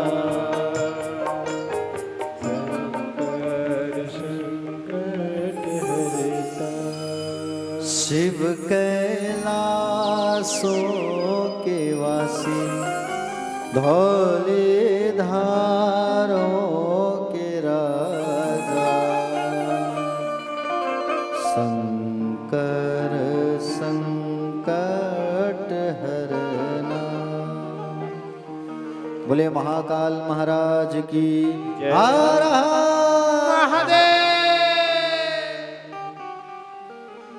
बाबा भोलेनाथ कैलाश से आए और देवताओं पर भगवान ने अनुग्रह किया। जिस देवता की आंख फूट गई थी उसको कहा कि आप सबको मित्र के दृष्टि से देख पाओगे। भृगु का दाढ़ी कटा था, कहा आप बकरे की दाढ़ी लगाओ। जिस देवता के दांत टूटे थे उसको कहा सत्तू घोल के पियो तुम। और दक्ष का सिर कटा था तो उनके लिए बकरे की मुंडी लाया गया, जाओ इस दिशा में जो बच्चा जन्म लेगा उसकी मुंडी को काट के लाओ। तो एक बकरी जो है अपनी सावक को जन्म देती है बच्चे के, तो बकरे की मुंडी को काट के ला करके दक्ष के शरीर में लगाया गया और भगवान ने उन्हें केवल छुआ और वो जीवित हो गया। भगवान मृत्युंजय भगवान शंकर वहां से जाने लगे, अपनी मां भगवती सती के शरीर को लेकर के कंधे पर रख करके वापस कहां जा रहे हैं? कैलाश। भगवान नारायण ने देखा तो भगवान ने मां सती के शरीर को जगह जगह से चक्र से काटा। 51 जगह मां का शरीर का भाग गिरा और जहां जहां गिरा वहां वहां सिद्ध शक्ति पीठों का निर्माण होते गया। समझ रहे हो नहीं? देवियों का जहां दांत गिरा वहां दंतेश्वरी, जहां योनि गिरा वहां कामाख्या, जहां नेत्र गिरा वहां ज्वाला। अलग अलग जगहों पे मां का विराजमान हुआ। मां के जाने के बाद बाबा भूतनाथ कई सालों तक समाधि में लीन हो गए और मां भगवती का पुनर्जन्म हुआ राजा हेमवान और मैना के यहाँ पार्वती के रूप में। हिमाचल जो है मां जगदम्बा की आराधना किया कितने साल? 27 साल तक, 27 वर्ष तक मां जगदम्बा का इन्होंने तपस्या किया। मां जगदम्बा वापस मां सती जो है इनके घर बेटी के रूप में आती है, पार्वती के रूप में सुंदर इनका जन्म हुआ। बोलो पार्वती मैया की। पार्वती मैया का जन्म हुआ, धीरे धीरे धीरे धीरे बड़ी होने लगी और पार्वती मैया धीरे धीरे जब बड़ी हुई, जैसे धीरे धीरे बड़ी होती है पार्वती मैया जो है, तो बचपन से भगवान शंकर की आराधना करने लगी और शंकर की आराधना जब करने लगी, शिव की पूजा करने लगी प्यारे भक्तजन। और शिव की जब पूजा करने लगी, समय आया भगवान को जगाने के लिए। पार्वती मैया तो बड़ी हो गई। हाँ? पार्वती मैया जंगल में जा करके क्या करने लगी? आराधना करने लगी, भगवान शंकर की तपस्या करने लगी, वंदना करने लगी, निर्जला निर्जला व्रत करने लगी। जो तीजा का उपास आप रहते हो, हरतालिका, उसे माँ पार्वती ने रहा है अपने पति के लिए। भगवान शंकर को जगाने के लिए कामदेव को भेजा। कामदेव आए और आकर के फूलों का बाण जब मारा तो भगवान शंकर जाग गए और तीसरा नेत्र खोल करके कामदेव को भस्म कर दिया। सारे देवता दौड़े दौड़े आए, चलो भैया बाबा फिर अगर समाधि में लीन हो जाएंगे तो गड़बड़ हो जाएगा। आए और कहे बाबा आप चलो अब विवाह कर लो माँ पार्वती से। तो बाबा जो है 7 ऋषियों को भेजा परीक्षा लेने के लिए। सब ऋषि परीक्षा लेने आए माँ पार्वती की। कैसे लिए? कहे तुम प्राप्त किसे करना चाहती हो पति के रूप में? तो कहे भोलेनाथ को। मत शादी करो, शमशान में रहते हैं। भूतों के संग करते हैं। मत करो, गड़बड़ हो जाएगा कहे तो कहे मैं पति के रूप में केवल उन्हें ही प्राप्त करना चाहती हूँ। अच्छा, और पति के रूप में मैं उन्हें ही प्राप्त करना चाहती हूँ। अरे उनसे सुंदर तो भगवान कौन है? उनसे अच्छे और उनसे सुंदर तो भगवान नारायण है, भगवान विष्णु है, उनसे शादी कर लो तुम। मैं पति के रूप में भोलेनाथ को स्वीकार कर ली हूं और मुझे कोई दूसरा नहीं चाहिए। तो कहे ठीक, आप पास हो गए। जाके बाबा को बताए तो बाबा खुद परीक्षा लेने आए ब्राह्मण का रूप बना के। शिव की निंदा करने लगे। भगवती ने कहा कि निंदा मत करो, श्राप दे दूंगी। भगवान स्वयं साक्षात उन्हें दर्शन दिए और दर्शन दे करके भगवान जो है वापस कैलाश चले आए। विवाह की बात बताने के लिए, रिश्ता लगाने के लिए भगवान का नारद जी आए हिमवान हिमाचल के घर।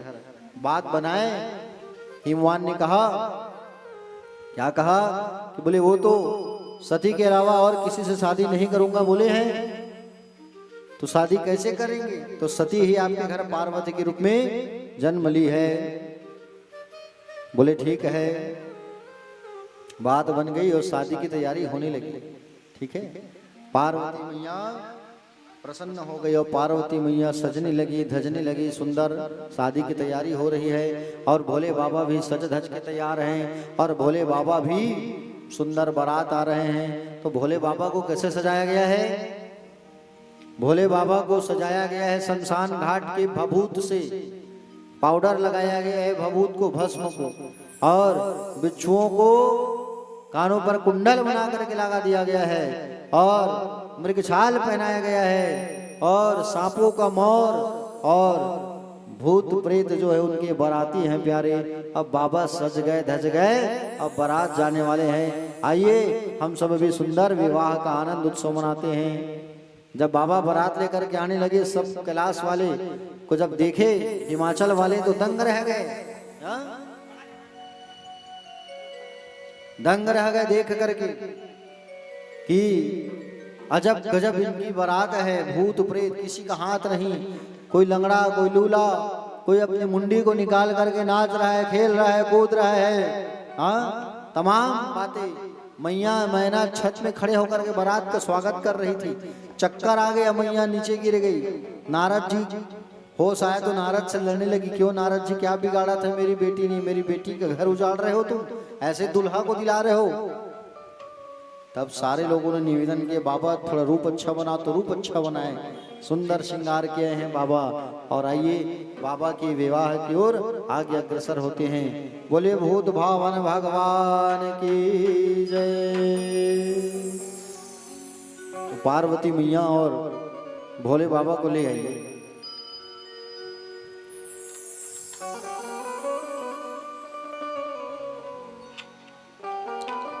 भोले बाबा को भी ले आइए इकट्ठा।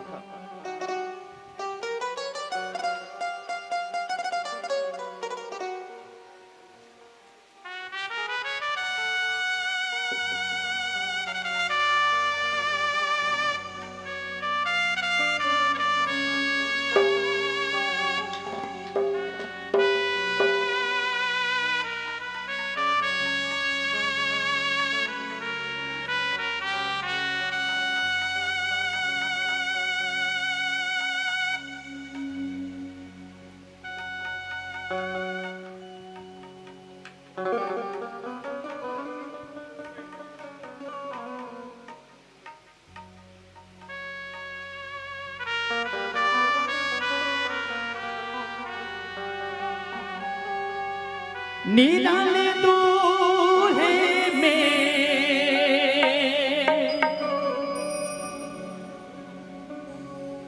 मत वाले दूल्हे में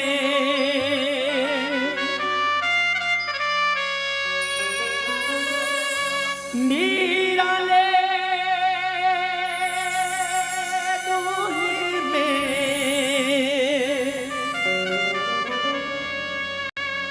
मत वाले दूल्हे में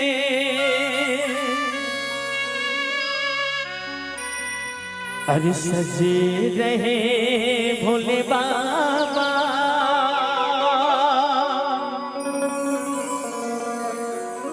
अरे हाँ सज रहे रे सजे रहे भोले बाबा निराले दूल्हे सजे रहे भोले बाबा निराले दूल्हे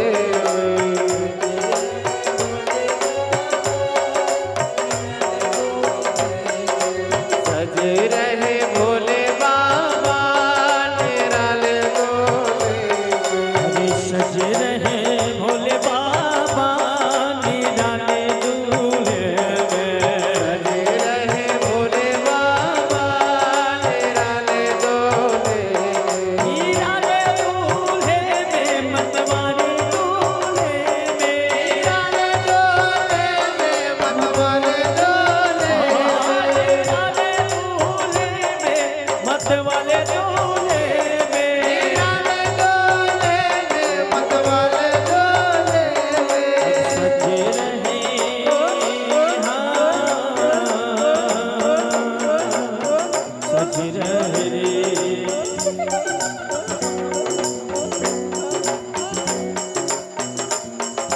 सजे रहे भोले बाबा निराले दूल्हे सजे रहे भोले बाबा निराले दूल्हे सजे रहे भोले बाबा निराले दूल्हे सजे रहे भोले बाबा निराले दूल्हे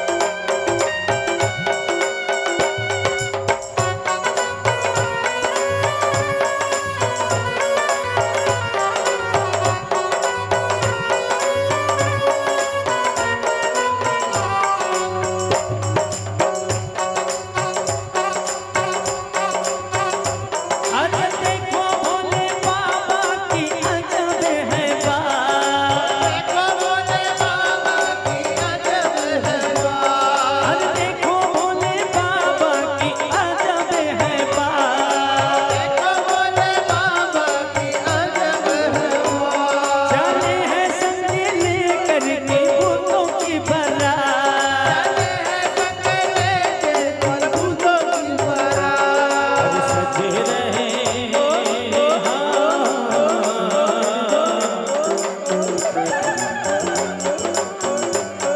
अरे सजे रहे भोले बाबा निराले दूल्हे सजे रहे भोले बाबा निराले दूल्हे भोले बाबा निराले दूल्हे सजे रहे भोले बाबा निराले दूल्हे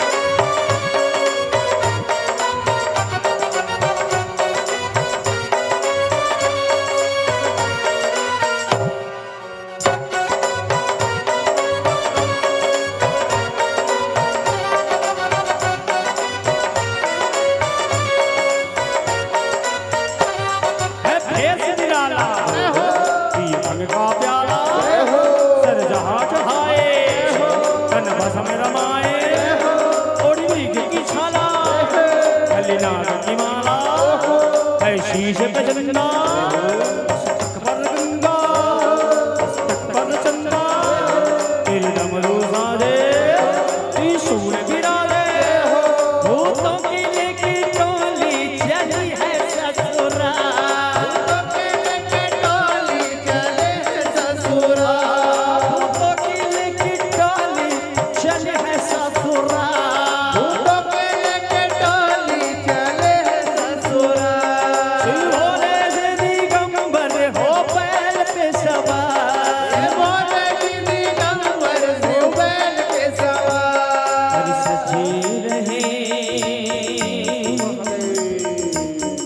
सज रहे रे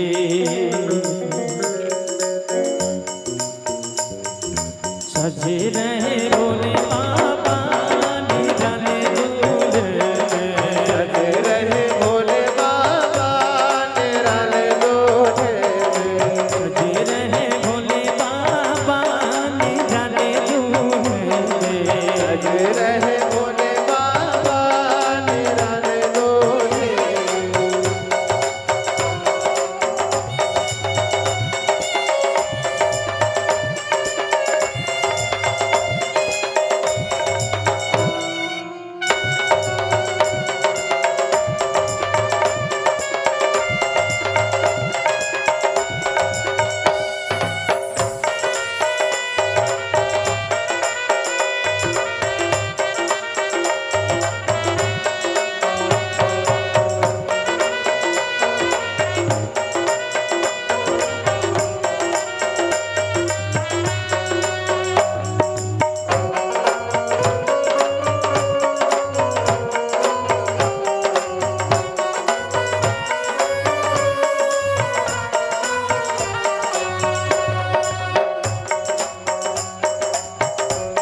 है गुरु जगत के उसी के चेले है भांग का जंगल में मंगल भूतों की पलटन आ गई है बंधन ये बाग का गट्ठा लेकर के जट्ठा सब घूम रहे हैं ओ छक्का बक्का ये करके प्यारे ओ गुरुमत वाले कोई नाचे गावे कोई घोड़े बनावे कोई भाव दिखावे कोई मुंह बिचकावे भोले भंडारी चली है ससुराली भूतों की लकी टोली चले है ससुराल मेरे के टोली चले हैं ससुराल भूतों की लकी टोली चले है ससुराल मेरे के टोली चले हैं ससुराल शिव भोले दीदी गंबर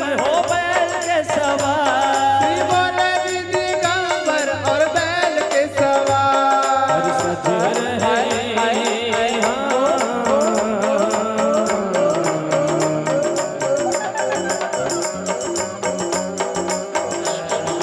सज रहे भोले बाबा निराले दूल्हे सज रहे भोले बाबा निराले दूल्हे सज रहे भोले बाबा निराले दूल्हे सज रहे भोले बाबा निराले दूल्हे अरे देखो भोले बाबा की अजब है बात देखो भोले बाबा की अजब है बात चले हैं संगे लेकर के भूतों की बारात चले हैं संग लेके और भूतों की बारात सज सज रहे हाँ सज रहे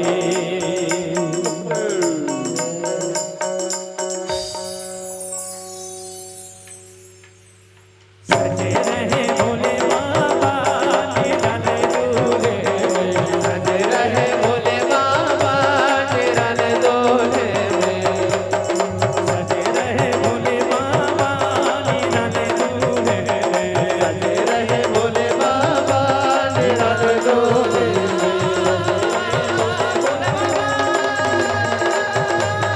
सज रहे भोले बाबा निराले दूल्हे निराले दूल्हे सज रहे भोले बाबा निराले दूल्हे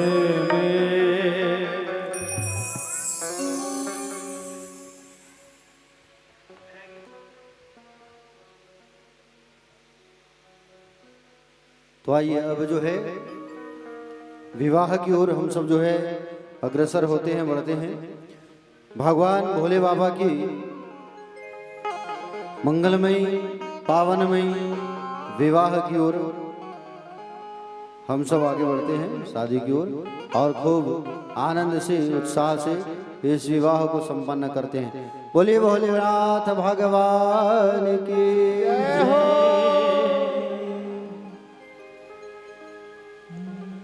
मन माते हावे सबके हिम औ कैलाश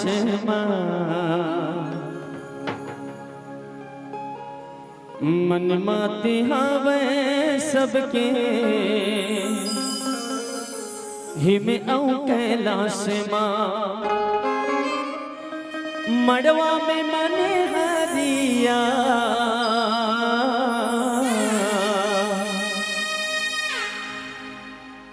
मड़वा मन हरिया किया घड़िया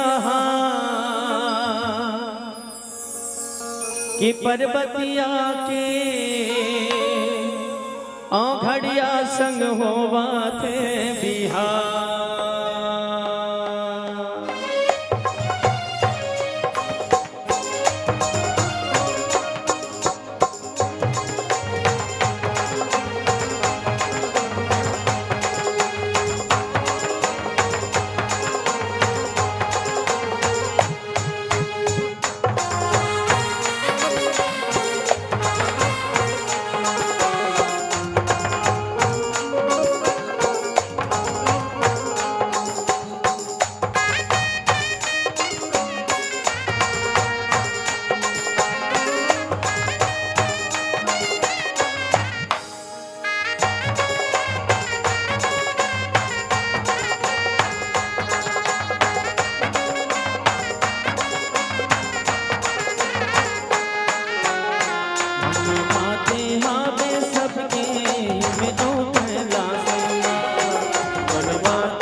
राजा ही मिला मनाए हैं सातों ऋषि मन राजा ही मिला मनाए हैं जग के उद्धार खातिर लगन धाराए हैं जग के उद्धार खातिर लगन लगाए हैं गुणवासी मंगल गीत लगा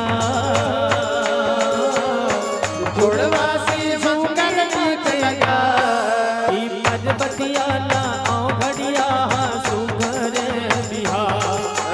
पर्वतिया औघड़िया सुगर बिहार पर्वतिया औघड़िया सुगर बिहार की पर्वतिया औघड़िया सुगर बिहार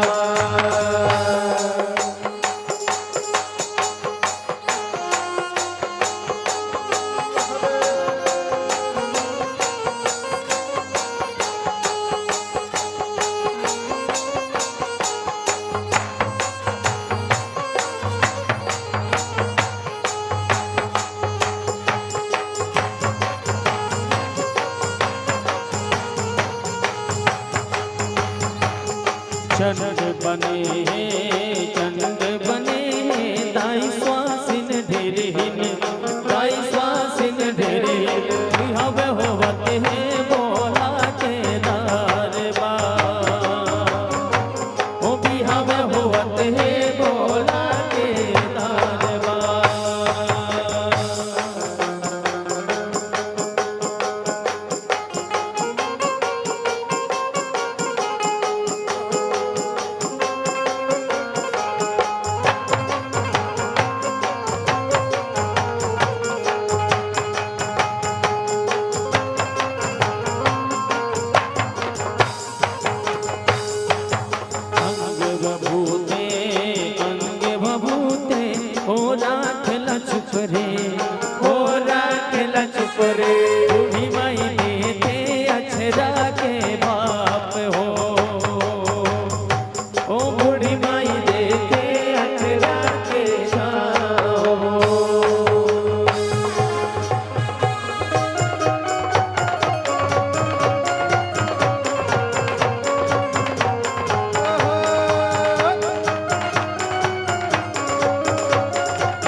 चढ़ गे के तिल चढ़ गे ओ देव नारायण ओ देव नारायण मड़वा मधुल रो तोरे वादन कुमला ओ मड़वा मधुल रो तोरे वादन कुमला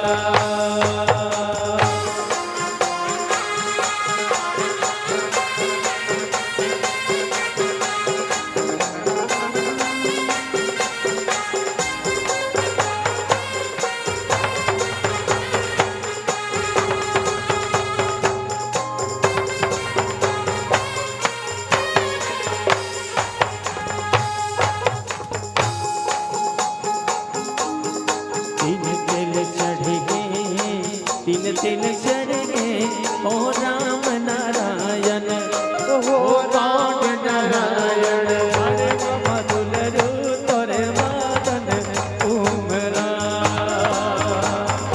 ओ मड़वा मधुल रू तोरे वादन कुमला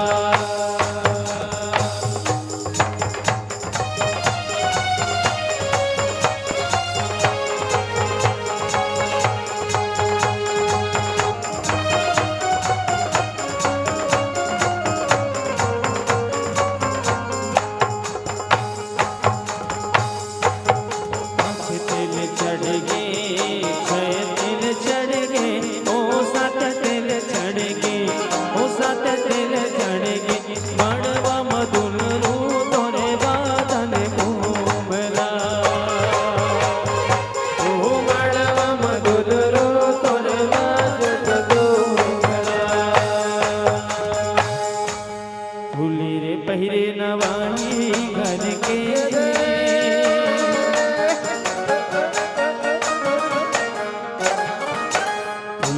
पहिरे नवाही घर के मैं आवा दादा दरिया रे संगी गवाही धर ले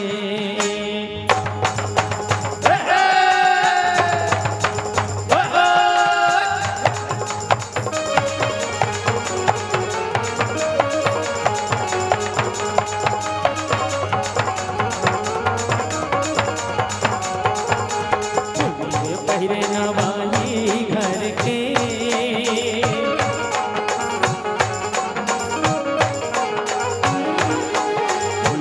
पहिरे नवा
लगा होंगे नहीं बोले जवारा, लगा होंगे नहीं बोले जवारा, ऐसे माया तोर बदल के याद दो, तुझे माया बदल के याद दो। जब बाजारे मिठाई लाऊं, किसान ना मिठाई लाऊं यार, जब बाजारे मिठाई लाऊं, किसान ना मिठाई लाऊं यार, मोरे मारे सौरे की तोर मारी सौरे की तोर पाछू आऊं, किसान ना तोर पाछू आऊं यार, बाबे से माया मारी सौरे की तोर पाछू आऊं, किसान ना तोर पाछू आऊं यार, किसान ना तोर पाछू आऊं यार, किसान ना तोर पाछू आऊं यार।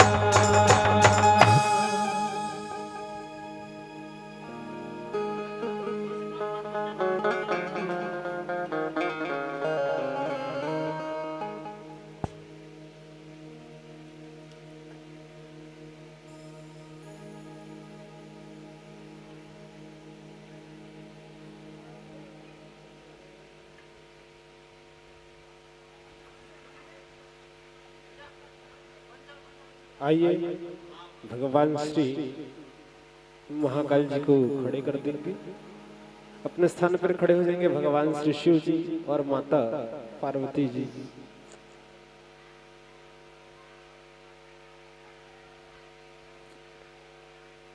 और सामने आकर एक दूसरे को देखते हुए वारमाला पहनाएंगे और आरती तैयार करके रख लेंगे।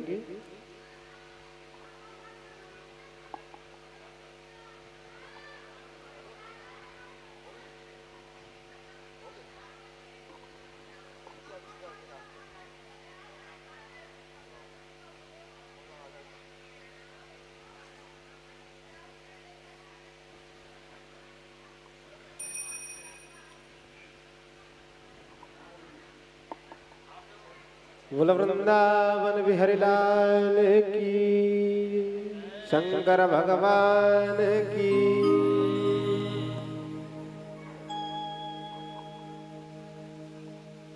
कि मंगलम भगवान विष्णु, कि मंगलम गरुड़ध्वज, कि मंगलम पुंडरीकाक्षर मंगलायतनो हरे।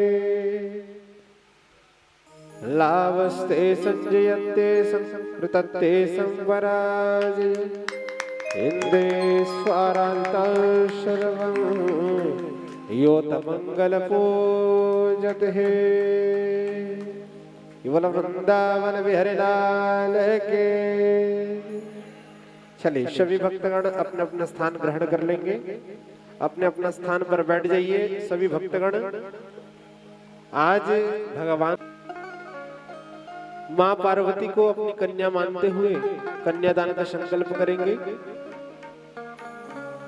यथाशक्ति यथा भक्ति अनुसार कन्यादान का संकल्प करेंगे। भगवान को उनके स्थान पर विराजमान करा दे और बाकी जितने भी भक्तगण यहाँ पास उपस्थित हैं सभी अपने अपने स्थान ग्रहण कर लीजिए।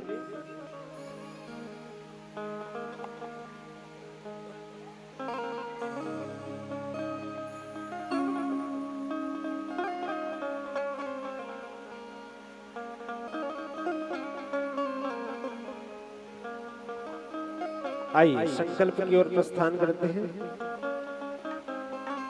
बोल वृंदावन बिहारी लाल के। आइए संकल्प ले लेंगे, मेरे साथ बोलेंगे ओम विष्णु। देशे छत्तीसगढ़ प्रदेश रायपुर जिला अंतर्गत है। वीर ब्रह्मादि 2082 सिद्धार्थ नाम संवत्सरे दक्षिणानैरवौ शरदृतौ अश्विन मासे शुक्लपक्षे जरणिकाभ्यां नमो नमः स्यादायादं द्वादशी उपरांत त्रयोदशीयामासु पुंथौ शनिवासरे सदविसा नक्षत्रे शुभ योग है।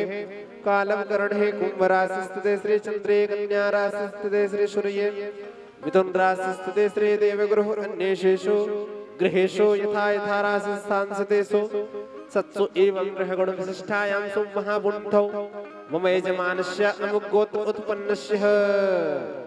अपना गोत्र का उच्चारण कीजिए, गोत्र का नाम ले लो, अपना नाम ले लो। जिस मनोकामना से यह सुंदर दिव्य भागवत कथा आप लोग करा रहे हैं उसका उच्चारण कीजिएगा। मन में बोलेंगे कि पितृ मोक्ष प्राप्ति ही मम पुत्र, पितृ मोक्ष प्राप्ति ही हेतु सर्व समाज कल्याण सह परिवार कल्याण बोलेंगे मन में। हाँ, और आइए मेरे साथ बोलते जाएंगे आप दोनों परीक्षित जन और माता जी। कायिक, वाचिक, मानसिक, संसारिक, चतुर्विध पुरुषार्थ